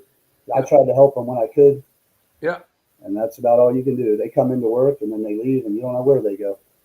And that's kind of what I'm getting at. And Pop Baldwin says depressing places at 2 p.m. Yeah, and there's a lot of sadness and misery in places like that, man. It's not like, oh, girls tits, great, but you know what? There's a lot of sadness and misery, bruises, and beaten up by their pimps and stuff, and you see a lot of messed up stuff. I'm not saying it's all like that all the time, but it's not Disneyland, I mean, most of them are at least drug addicts. At least, at the very least. At the very least. Yeah, and I can imagine in Texas. Well, you know what? I have been to a strip club in Texas because Vinny from Pantera owned that strip club in Dallas, and we went, when I was with Biohazard, we went there a couple times, and that place was off the hook, man. That place was wild. Houston supposedly has some of the best strip clubs in the world. Yeah. But after I quit that job, I never went back in there again, like not to go hang out or anything. I would see a lot of the old managers that got fired or quit, and they just kept coming back, like they couldn't stay away. But for me, I just never even was interested in going back there again. DD asks, was that the same club Monster was working at? Is that how you met Walter? No. Monster. No, he worked at one in Florida. Not Houston. Okay. So wait. So Walter was working at a strip club in Florida, and that's how you connected with him? No. Just a separate deal. Right. I think after he probably worked at some before, but then after he was out of D.R.I, I think he was working at a strip club. Okay. I got it. Danny Cole says, I like the fact that you were working your own merch table here in Boise. Nice to meet you. Yeah, I always do. Yeah. I think that's important. And I try to imply that with the guys on the guys that I'm in the band with. It's like, when we're done playing, get your ass over to the merch booth and let's connect with the people and let's sell some stuff and sign a couple things. And it's not as easy as it sounds. You got guys that come off the stage and are just in their own world.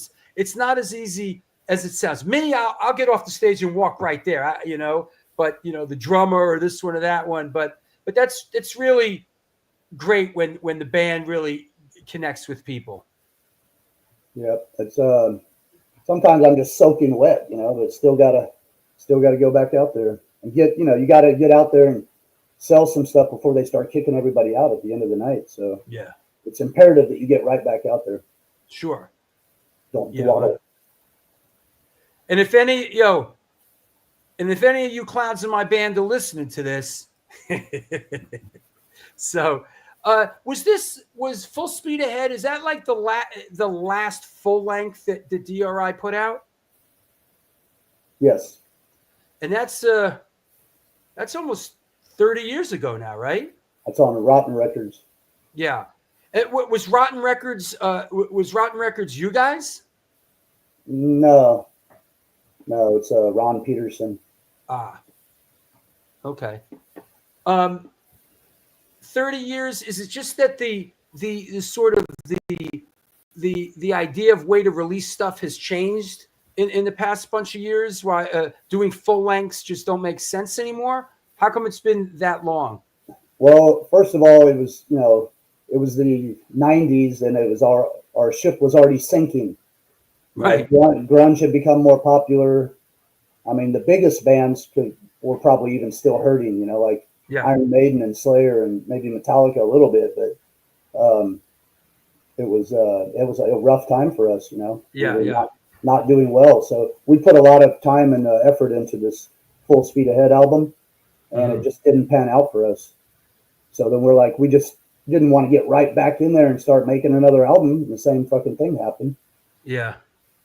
So we just started, it's like, we got our records and we just start touring. And that is better for us because, you know, to put out an album, you got to stop, or for us anyway, stop touring for a while. And Metal Blade used to give us money to live on, like in advance. Here's your money to live on. Now go go rent a studio and write some songs, and then let us know when you're ready, and then come and record them. Yeah. But Rotten Records wasn't giving us money, I don't think, to do that. Nowadays, it's probably hard to get in advance like that. So nobody's throwing money at us right now, or any time since that came out. And Gary said all the time. We don't have to worry about stopping and recording and waiting for albums to come out and all that nonsense. Gary says, I love that D.R.I. don't bang out an album every 2 years. Tour hard, play the classics. That's what everyone wants anyway. Brilliant live. Full Speed Ahead needs a vinyl re-release. Yeah. I mean, that's probably something you don't have control over, right? Not much. Yeah. Got to pick your battles. Yeah, that makes sense. Let me see. Hold on. Close that out. Let's see. Let me take a quick break, and we'll come back and we'll start taking some questions from around the world. All right? Sounds great. This will be a quick one. All right. Yo, it's the New York Hardcore Chronicles Live. Our guest today is Brecht from D.R.I. Get your questions together. Post them up. We are sponsored by blah, blah, blah, blah, blah, and the Texas Silver Rush. They're a jewelry design firm and boutique store located in the birthplace of the Texas country music scene in Fredericksburg, Texas. They specialize in working with musicians in all music genres to design and create unique one-off pieces, as well as to style them for stage, album covers, promo photos, and social media exposure. Their client list includes Rock Roll Hall of Famers Greg Rolle, Ringo Starr, and of course, Agnostic Front. Information and online sales are being taken at their Facebook and Instagram pages, and of course, www.thetexassilverrush.com. Come on now, Mad Vintage buys, sells, and collects band shirts, primarily hardcore. It was started by the DIY operation was started and is operated by a hardcore kid who just loves collecting and eventually got into vintage clothing, specifically the realm of vintage band shirts. They are always looking to buy out collections to either keep, sell, or trade new shirts added daily at www.madvintage.com and posted on Instagram. Dig deep into that closet of crap and reach out to them. Help me help you. That said, a couple of shows, events. Let's call these events. A couple of events coming up in New Jersey on Saturday, March 29th at the American Legion Post 434. Yes, ID is playing outside of the New York City area. It is Sworn Enemy, Silence Equals Death, Incendiary Device. It's going to jump off tonight. Robots and Monsters, and Redwoods. That is at American Legion Post 434, Saturday, March 29th. Come out, all you Jersey people. April 11th at Mother Pug Saloon. Friday, April 11th, Enrage, Cropsy, ID, and Tear Gas. And 2 days later, The Big Banger, Conservative Military Image, ID, American Eagle, Murderers Row, Faded Line, free, all ages, Sunday matinee in the Bowery. So come on down. Hey, you heard? Rebel Maddox got a new release out, and they are doing a listening party and a performance at Generation Records. Of course, it's free. That is Saturday, May 3rd. Rampage Fest 7 at the Bowery Electric, Sunday, May 4th. This is a great bill. Come on down. And all you patrons out there, come on out with me. We're doing the Cinematic and Music Walking Tour on Saturday, May 8th. If you're a patron, it's free. So join Patreon. If you're not a patron and you still want to do it, reach out to me and we'll hook you up. That said, it looks like after this tour, the day on Saturday, May 10th, this is going to dump out. It's going to end up at Generation Records, and there's going to be a London 77 book event that night there that I will be moderating. So it's like a big day. We're going to do the walking tour, and then we're going to do this great book event. Memorial Day weekend annual show in Tompkins Square Park on May 24th. Non-residents Butterbrain, Fire is Murder, End of Hope, and Sonic Bomb in our beloved Tompkins Square Park. The show is from 2 to 6. I know the Black and Blue Bowl is the same night. They just announced it with Suicidal Tendencies. That's right. Suicidal Tendencies is headlining the Black and Blue Bowl on May 24th. The show starts at 5. They're going to be announcing the regular other bands. And then this is happening in the park. I won't be there that day because I will be in Vegas. We're playing punk rock bowling. The show's sold out. Hopefully you got a ticket. And then I am hosting a tour at the Punk Rock Museum. So there is lots going on. Questions. Go deep, get weird. My child, go deep, get weird. Questions for Kurt. Post them up. Don't be shy. Let them fly. This is your big chance at romance, Lance. So that said, let's bring our guest back on. Hey, man. Hey. Let's see what we got. Okay. This is an interesting question. Kozif K, which D.R.I. music videos is Kurt proud of, and are there any he doesn't like? Like the MTV videos? I think so. I think that's what he means. Yeah. I like them all. I mean, I think the Acid Rain one's pretty cool because it's got a monkey in there. Yeah. Well, there's a little monkey on one guy's shoulder, I think. Yeah. That was fun. I mean, back then, you kind of did a bunch of them back then, didn't you? A few. Yeah. Did you see?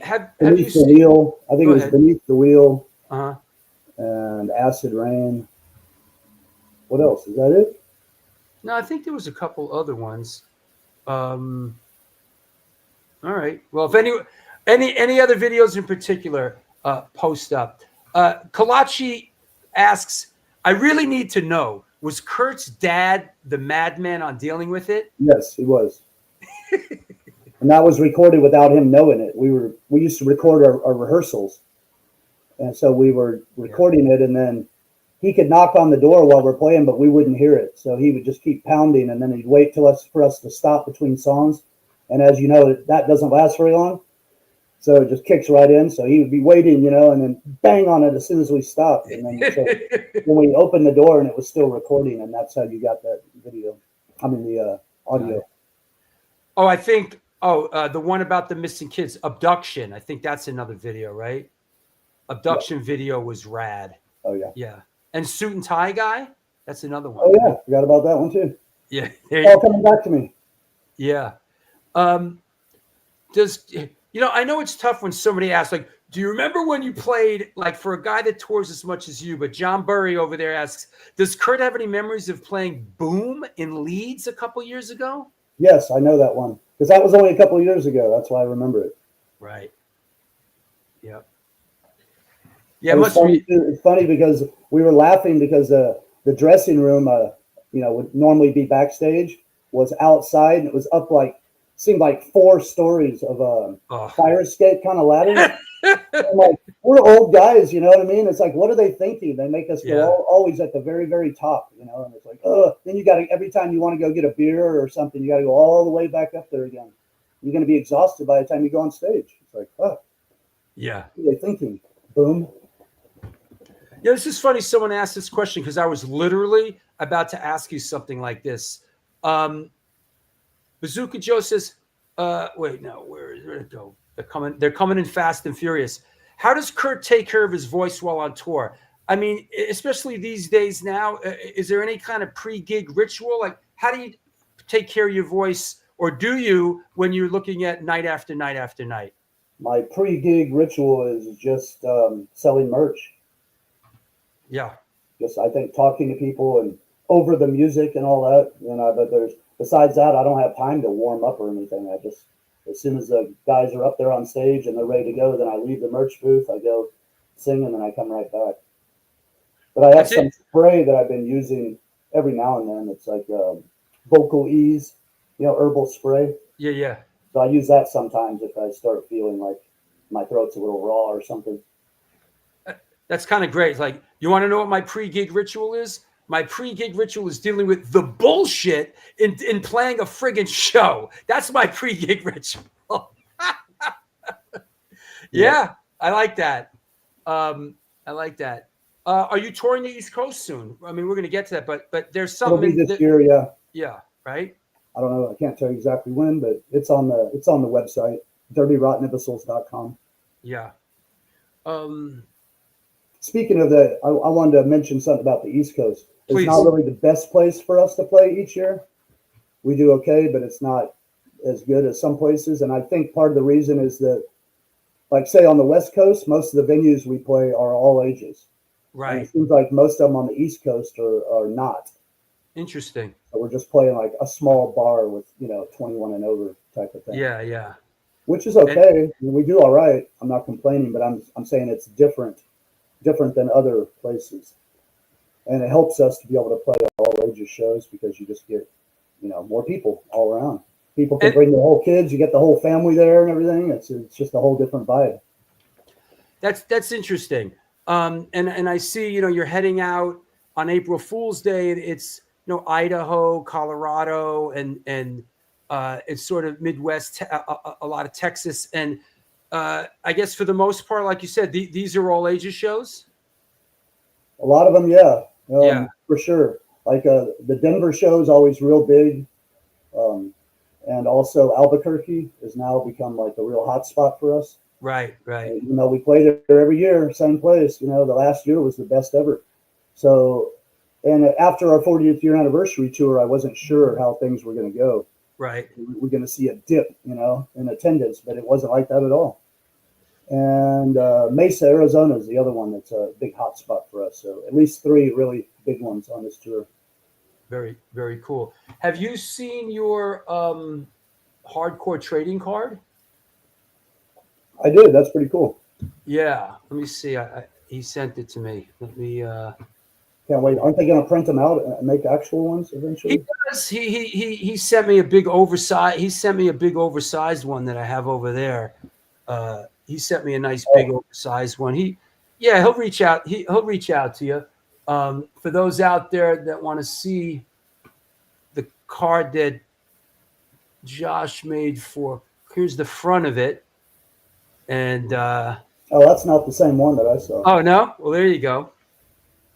There's that's the front, and this is the back. Let me see. I got the back here as well. And this is the back. Boom. There you go. That's the back. So yeah, I think you changed it. Personal trivia. The D.R.I. Skanker is one of the most well-known logos in all of punk and hardcore. It was designed by Kurt's brother, Eric, who was also the original drummer of the band. Eric created design as part of a high school, actually it was college, right? Art assignment to create a corporate logo. Yep. In addition to his music, Kurt is also a writer. He has published 4 books, Notes from the Nest, about his life up in the tree, the 30-day diarrhea diet plan, see the loud feeling, and horror stories. Yeah.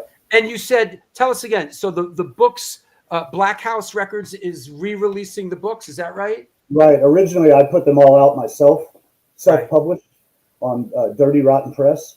Mm-hmm. And then eventually, over the years, they all ran out, even though I did multiple printings of them and everything.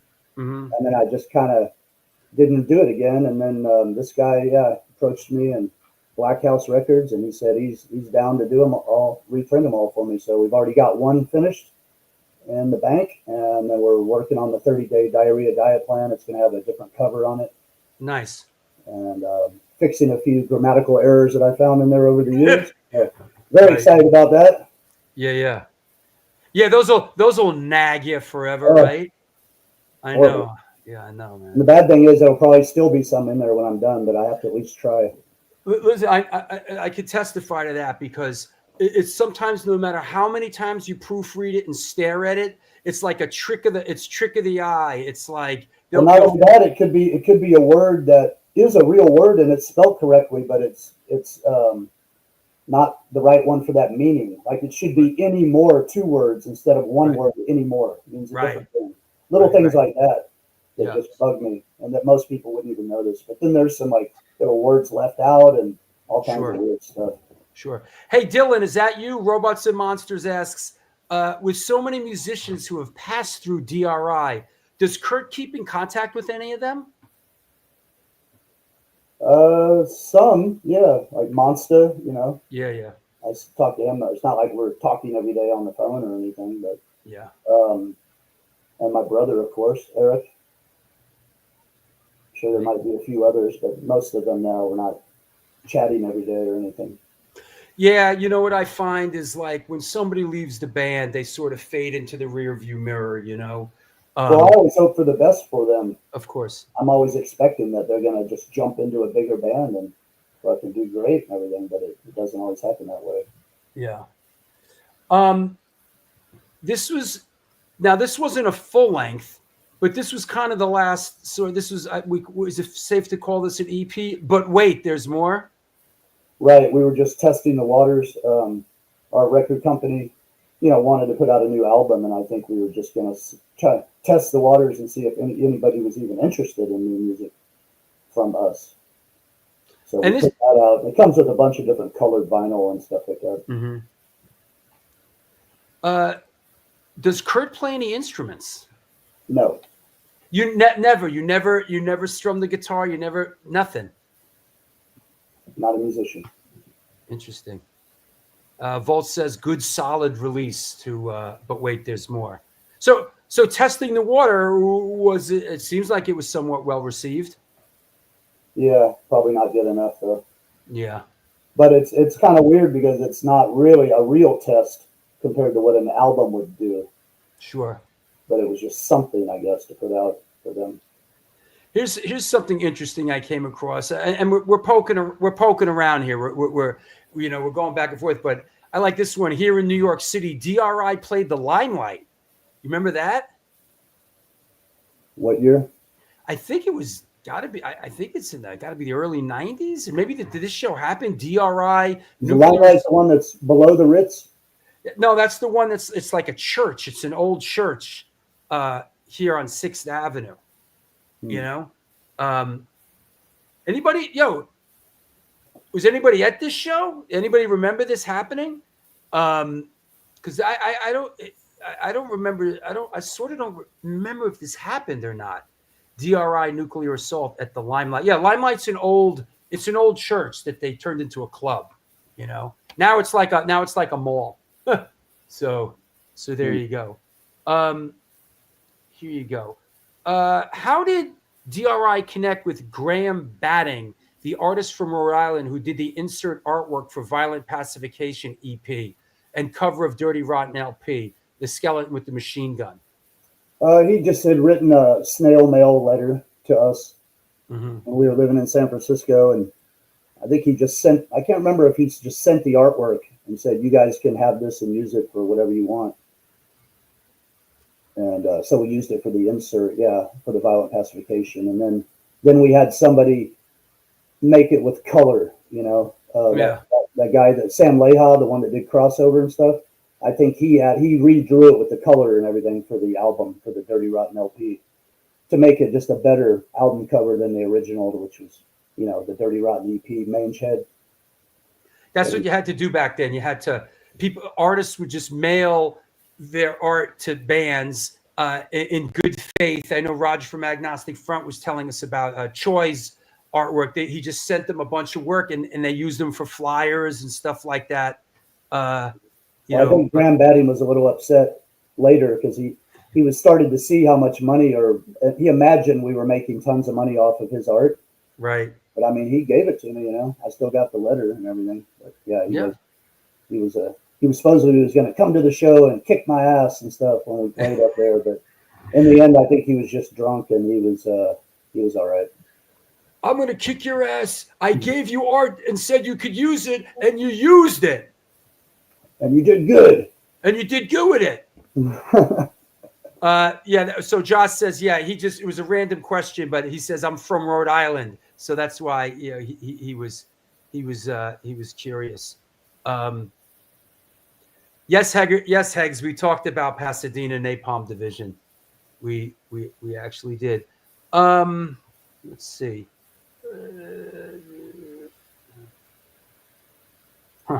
My buddy and I made, Kurt doesn't play any instruments. Don't All need right. to. Napoleon, I saw D.R.I. live many times beginning the early days of Rock Hotel and other places here in New York. Love the first few releases, especially. Yeah.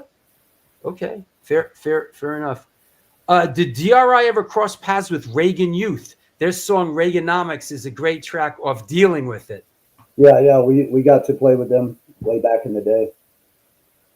It's great. I don't think there was a D.R.I. demo tape, RS, right? You guys just sort of recorded it and just got right to it, right? We had one. Oh, yeah? Yeah. I made remember I told you about there was one punk record store in Houston? Yeah. So once we came out with the cassette, which was like a demo cassette, I made a Kleenex box where we put them all in there and we took them to the store, and it was a consignment deal again. Sure. And I made it look like a huge vagina, like how the opening is at the top of the box, where you pull the Kleenex out. So we just stuffed that with all the cassettes. So you had to reach in there into the vagina box to pull out your cassette. And that was, so then we go back like in a week and see if they sold any, give them some more, that kind of thing. Did you ever release that? Like a lot of times bands are like, yeah, we put it out as a special 7-inch. If you look on the re-release of the Dirty Rotten LP, the one that Beer City put out, yeah, got tons of extra stuff on there. Right. And Dealing With It does also, like our first ever interviews, all kinds of demo versions of songs that never made it onto an album. Just like so much stuff on there. It's crazy. Extra stuff. Hey, Drew, it's Generator Joe. Ask what inspired the Violent Pacification EP. What inspired it? Was there an inspiration? Hey, just, you got to put out another album. But as far as the song Violent Pacification, it was something I saw in the news. It was America was doing something in the Central America. And it was something in the news that said, America was violently pacifying the rebels, somewhere. I don't remember where it was, El Salvador or somewhere, where we're getting in there, overthrowing somebody, fighting against the rebels, that kind of thing. So they use that term, violent pacification. I thought it was pretty cool. And to follow that up, Joseph K asks, what does Kurt think about Slayer's cover of Violent Pacification? Not bad. Funny story, we were, with the new drummer, we were practicing that song and he was learning it. We were having some problem, or the musicians in the band were having a problem of not sounding it quite right. And so we had to listen to the Slayer version to see if we could figure it out. Yeah. But now we figured it out. I don't remember if it was from listening to the Slayer, but they got it figured out. And we're starting to head down the home stretch here. We'll do a couple more minutes. LaRoche asks, any recordings you have not put out that might come out at some point? Is there anything that sort of, has been back there that someday might see the light of day? I would say live stuff. I mean, Spike used to bring around a DAT machine, digital audio tape machines, and he would record every show. And, for a long time, I don't think he does it anymore, but he was really into recording all of our shows live. Pretty good quality, I imagine.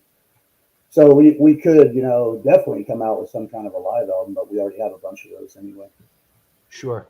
Could you ask her why they chose to re-record Who Am I for Full Speed Ahead? Don't know why. Every now and then Spike wants to redo some songs, just like that But Wait There's More has Madman and Couch Slouch redone on it. So Spike just probably realized that we play it differently now. So, or he didn't like the original recording, something like that. I don't know. Yeah, that happens. Our buddy John in London asks, DRI seem to have always been popular in the UK, but shows seem to dwindle down to a super small fan base here in the UK and come right back up in recent years. Was this due to bad gig promo here? I've wondered about that myself. I think that maybe they're very trendy. I don't know how else to say it. It's just, for me, it might just be the trendiness of it. Because yeah, we could barely even get a gig there for a while, and then all of a sudden we came back and having killer shows again, and it's like, weird. Okay, see that picture? I thought that was the one that was on the hardcore trading card first. Ah. I could have sworn. I could be wrong, but I thought that was the one. Is this That's from somewhere in Brazil, I think. Right. Right on. Makes sense. Let's see what else we got. Heading down the home stretch. Yo, we're heading down the home stretch. Got questions? Post them. Don't make me come looking for you. All right, Johnny Thrasher. Fair enough. Sorry if these questions have been already asked, but why hasn't DRI released an album since 1995? Any chances of a new album ever existing? Yeah, I mean, there's always a chance, but we're not really looking or planning for it or anything like that. We're planning for our world tour coming up, and that's about it. We do have a new drummer and all that stuff, so anything could happen, I guess.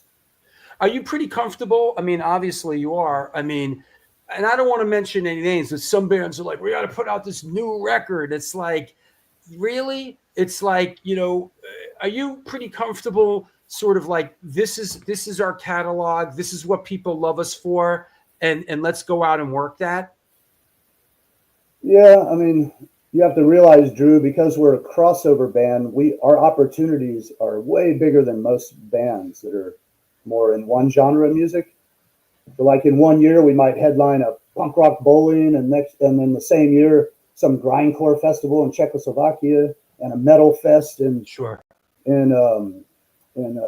somewhere else, and just we get all these opportunities and stuff because of the whole crossover deal. And some people consider us a grindcore band, some people consider us a punk band or whatever. So we fit in all these different places, and I know that I know some bands that put out a new album all the time, even though they probably don't have to, is that you could get on these package tours and stuff more easily, I think.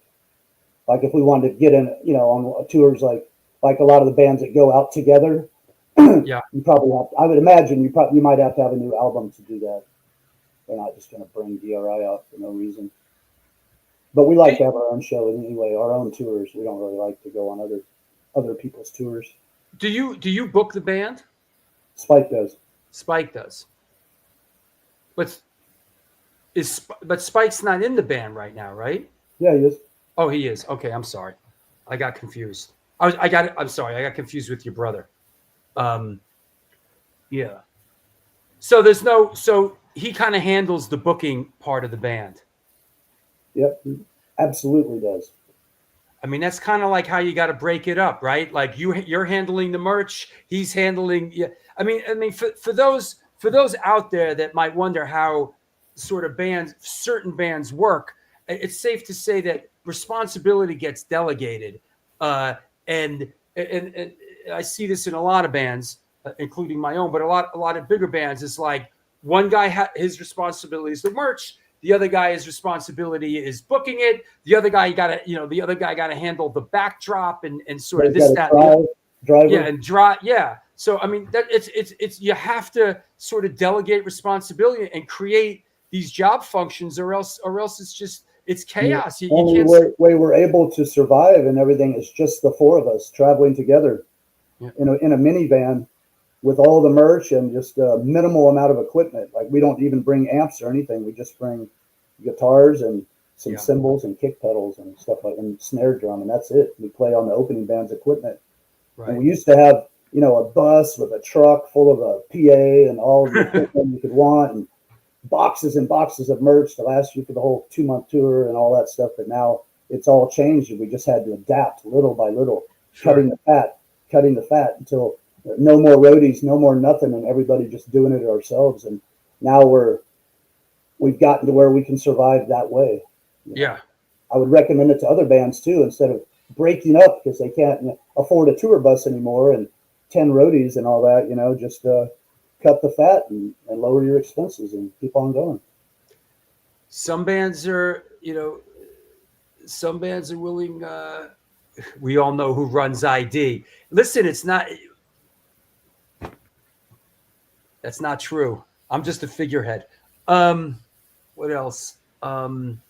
Good questions today, kids. Very good. What is in your opinion, what is the most collectible D.R.I album?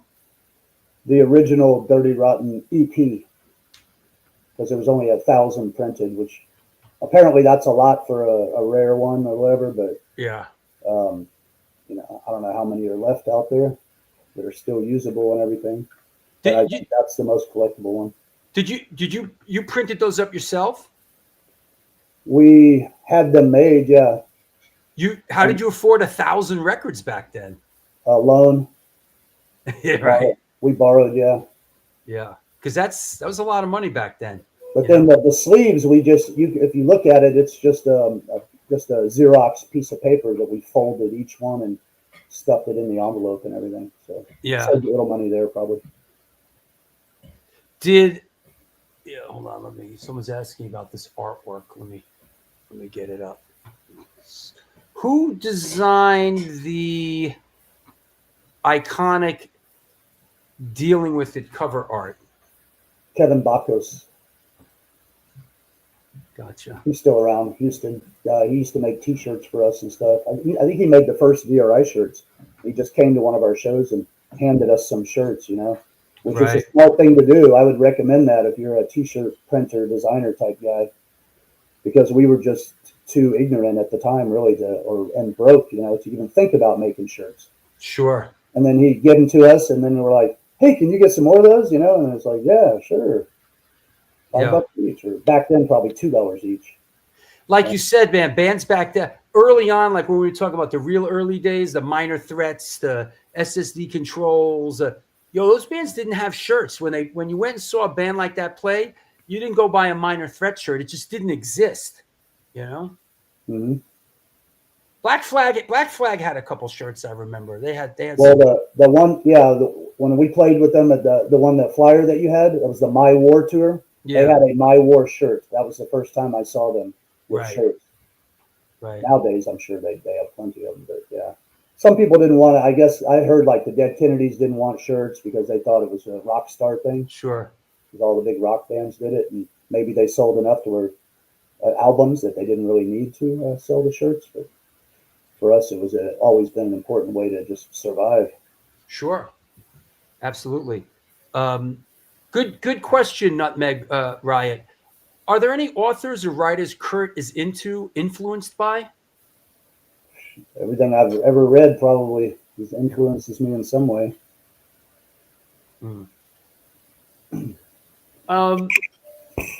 Terry asks, what songs still get your blood pumping when you perform them after all these years? Well, yeah, there are certain ones that we kind of bring back all of a sudden, like every now and then. We got one called Probation, always seems to get me going. Snap, we start out with Snap, first song, the one you played from the Cheyenne show. Yeah. That's a cool one. I like all the ones that we do, all the songs that we do, though. Well, you got to still enjoy it somewhat, right? Last question, and let's see. What do we got here? Yes, Hegs, homemade shirts rule. A lot of people don't make homemade shirts anymore. That used to be the thing, Yeah, I tried to get my son to start making them here, just spray painting them, with like somebody wouldn't do it. I was like, I'm thinking about doing it just because each one would be unique. Absolutely. Everyone's going to be a little bit different. Use different colors of spray paint, whatever, make them all different. Your book was awesome, Tijuana chapter. Okay. Last question we're taking. Johnny Thrash, he says, What do you think of the fact that several name-checked bands, including Slayer, Anthrax, Creator, Death Angel, to name a few, were inspired or influenced by D.R.I? It's amazing. I'm still hearing more and more. Even you'll see like pop stars up there with a D.R.I. shirt on. And if they're at first, whenever I think, at least I used to think that like if they like us, it's because of the lyrics or something. But then I realized it's like a lot of people aren't like me. They don't give a shit about lyrics. They just like the music. So it took me a while to realize that, because when I listen to a band, I'm listening to the words and mainly to the vocalist, and everything else is sort of secondary. And but yeah, other people, they might like Slayer. They might just like the guitar on it. They might not care anything about the vocals or the lyrics and stuff. But yeah, it's amazing. It always makes you feel good. Dave Grohl and a million other bands out there were influenced by D.R.I. Eddie Vedder, I've seen him wearing a D.R.I. shirt. I probably sold it to him, at the merch booth. Back before we even started the band, we played up in Seattle or something. Right. That's great. So we're still influencing people, I think, inspiring people every time we get hit the stage. 100%. And one thing I notice about D.R.I. fans is there's a constant influx of young people that love your band. And I think you're very fortunate in that regard. And it's a testament to, your music is somewhat timeless. I think it's fair to say that. Good. I didn't necessarily plan it that way, but yeah, I mean, it's great that people are still enjoying it and everything. I wonder if people are inspired by it because they're like, that looks easier. That's easy. I could do that. Something like that. If those idiots can get up there and do it, I can do it. Yeah. And I even tell people from the stage, I'm like, go start your own band now. I'll tell them like, your pool of people to pick from in this town are standing around you. So look around. Half these people are probably musicians, and these are the people you're going to choose from to start your band. And they all start looking around, Yeah, that's awesome. I'm 100%, man. And like Terry Meyer says, it's the energy. I think it's just sort of the energy that D.R.I. puts out. I think young people can really generationally, can relate to it. Yeah. What's funny is sometimes we can still clear a club out. You know what I mean? Like we'll be playing our hearts out, and there people just start leaving, and by the time we're done, there's hardly anybody there. And it's like, well, that's weird. So it's very sobering, that not everybody likes us, or maybe we don't always sound good or something. I don't know. But you're a real road warrior, bro. You're a real veteran. You've seen it all 10 times, right? I mean, you've played. I mean, there's a lot of bands out there that have put in work, but D.R.I. has toured relentlessly, through so many years. You've seen it all again and again and again. And I kind of assume, like, at this point, there's really nothing worth getting that upset over or that excited over, right? It's like you're doing it, and sure, there's great gigs and there's bummer gigs, but that you just keep moving on to the next one, right? Right. And like I said, it keeps getting better every year, so it's not like I'm worried, oh shit, last year sucked, and how much merch should I bring? Nobody's going to be there. It's like each year is getting better. So that's great. I got to bring more stuff every year. Good. I'm glad to hear that. In conclusion, what does the future hold? What are Kurt Brecht's hopes and dreams looking into the future? Well, the book's coming out is a really important deal. So it's been a long freaking time. So I'm really excited to have my books put out again. And then, of course, the big festival tomorrow, something to look forward to. A little bit nervous about that. And then the actual tour, which I'm not nervous about at all and really looking forward to, starting on April 1st. And here it is. If you are in the Houston, Texas area tomorrow, and the next 3 days. Yeah, it's 3 days. All those bands don't play tomorrow. Yeah, it's three. It's right. Excuse me. Right. It's 3 days, and a lot of our friends are on there. Igor and Max and a lot of other bands we know have been on the show. Raven's playing. It's like they're coming out of the woodwork for this one. But see, it's mostly metal bands, right? But we just got stuck right up in there, so it's killer. Hey, Matt Gray, what's happening? Fucking Saxon's right. Yeah, but Listen, you guys are hometown heroes, so it makes sense that you're on this bill, right? Yeah. You know, It's you'll gonna be probably fun. get a great response. And really nice weather for it too. I think last year it rained at least one of the days, but this year it's looking nice. Nothing like an outdoor festival in the rain. It's got 3 stages. 2 of them are inside and one's outside. But we're playing, it's one of those deals. We're playing the big outdoor venue. That's cool. That's cool. Well, all right, Kurt, I want to thank you very much for coming on.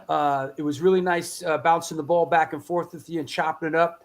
I wish you all the best out there on the road, and I hope to come out and see you. Anybody you want to thank? Anybody you want to shout out?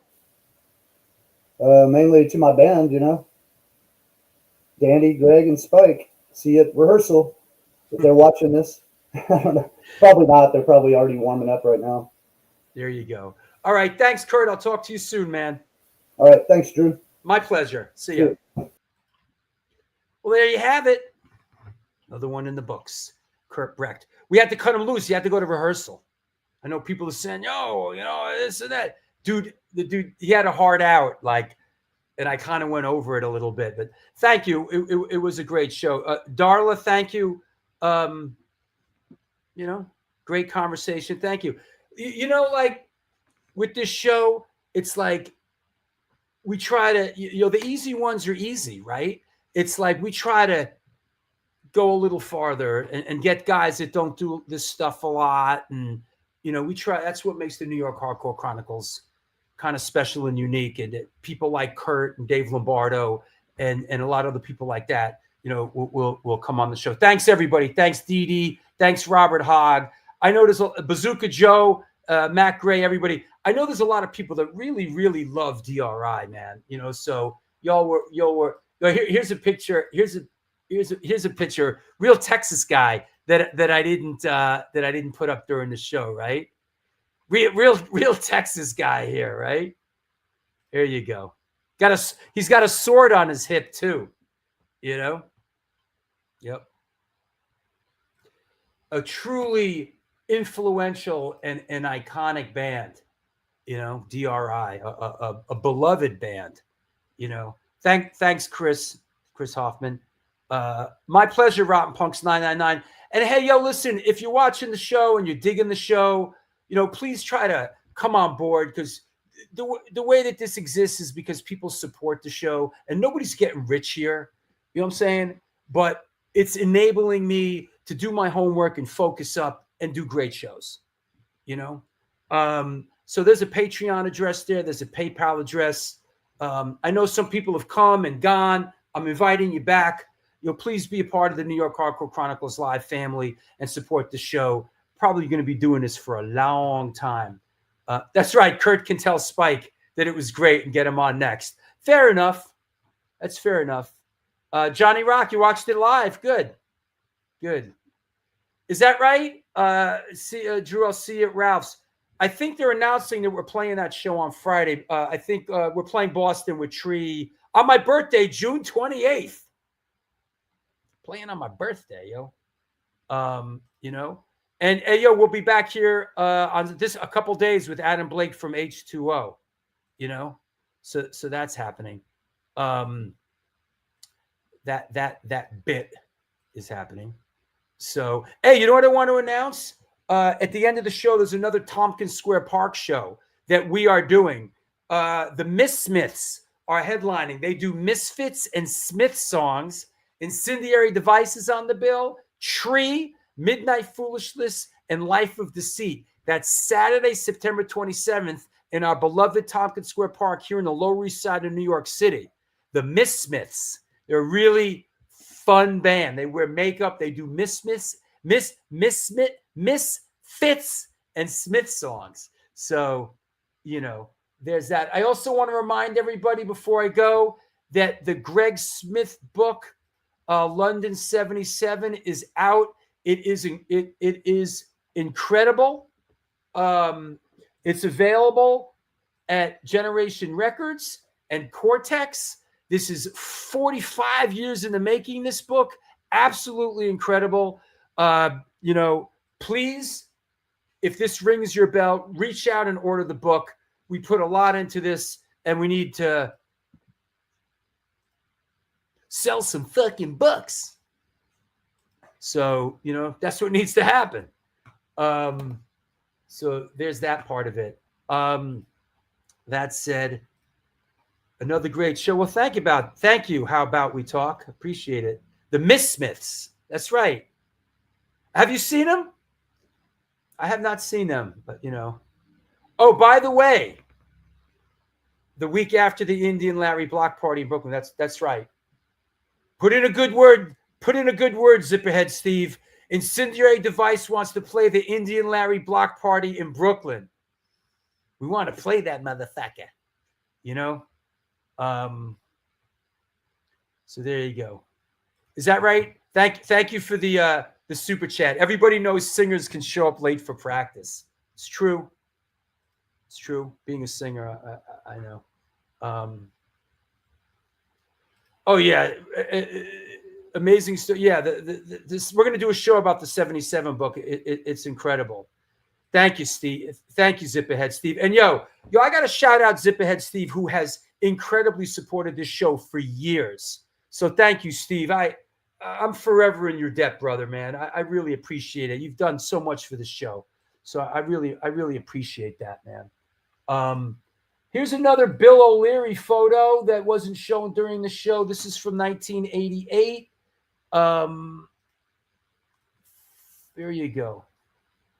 There you go. Another Kurt. Can you please put the link on where to purchase the book?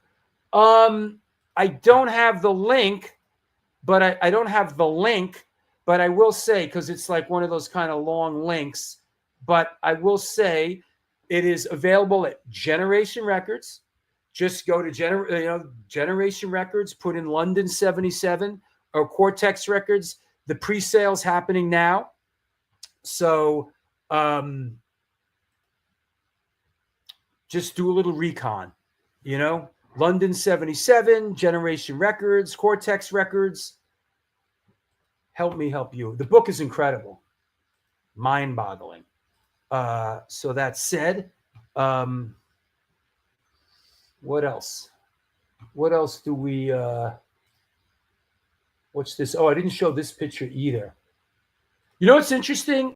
This was a big thing for D.R.I. This VHS, I know we talked about this during the show, but the VHS for Live at the Ritz, like that was one of those tangible things, you know, back then, like a VHS, and you could watch it like what was the name of the Slayer Exodus Venom thing at Studio 54 at the Ritz? It's like, you know, people will watch that again and again and again. And what's that? What's that, Hegs? Did you guys know that Hegs is sponsoring Rampage Fest 7, Sunday, May 4th at the Bowery Electric, free all ages Sunday matinee. It's Pooch and Heg's birthday bash with Sworn Enemy, Silence Equals Death, Brass Knuckle Brigade, Redwoods, Life of Deceit, formerly Gunk, No Comply, and Sid the Kid SDK, DJ SDK Sound System. So that's Rampage Fest, Sunday, May 4th. The Ultimate Revenge. That's right. Thank you. The Ultimate Revenge. And then there was the Agnostic Front, Sick of It All, Gorilla Biscuits one too. So there you go. That said, hey, everybody, thank you. It was another great show. I will see you on Sunday for Adam Blake. Until next we meet. And we will meet again, my friend. You can rest assured. Somewhere in this wretched world, our paths will meet again. And chances are we will talk about music, the tie that binds us together, the thing that brings us joy in our lives. Until next time we meet, do good things and good things will come to you.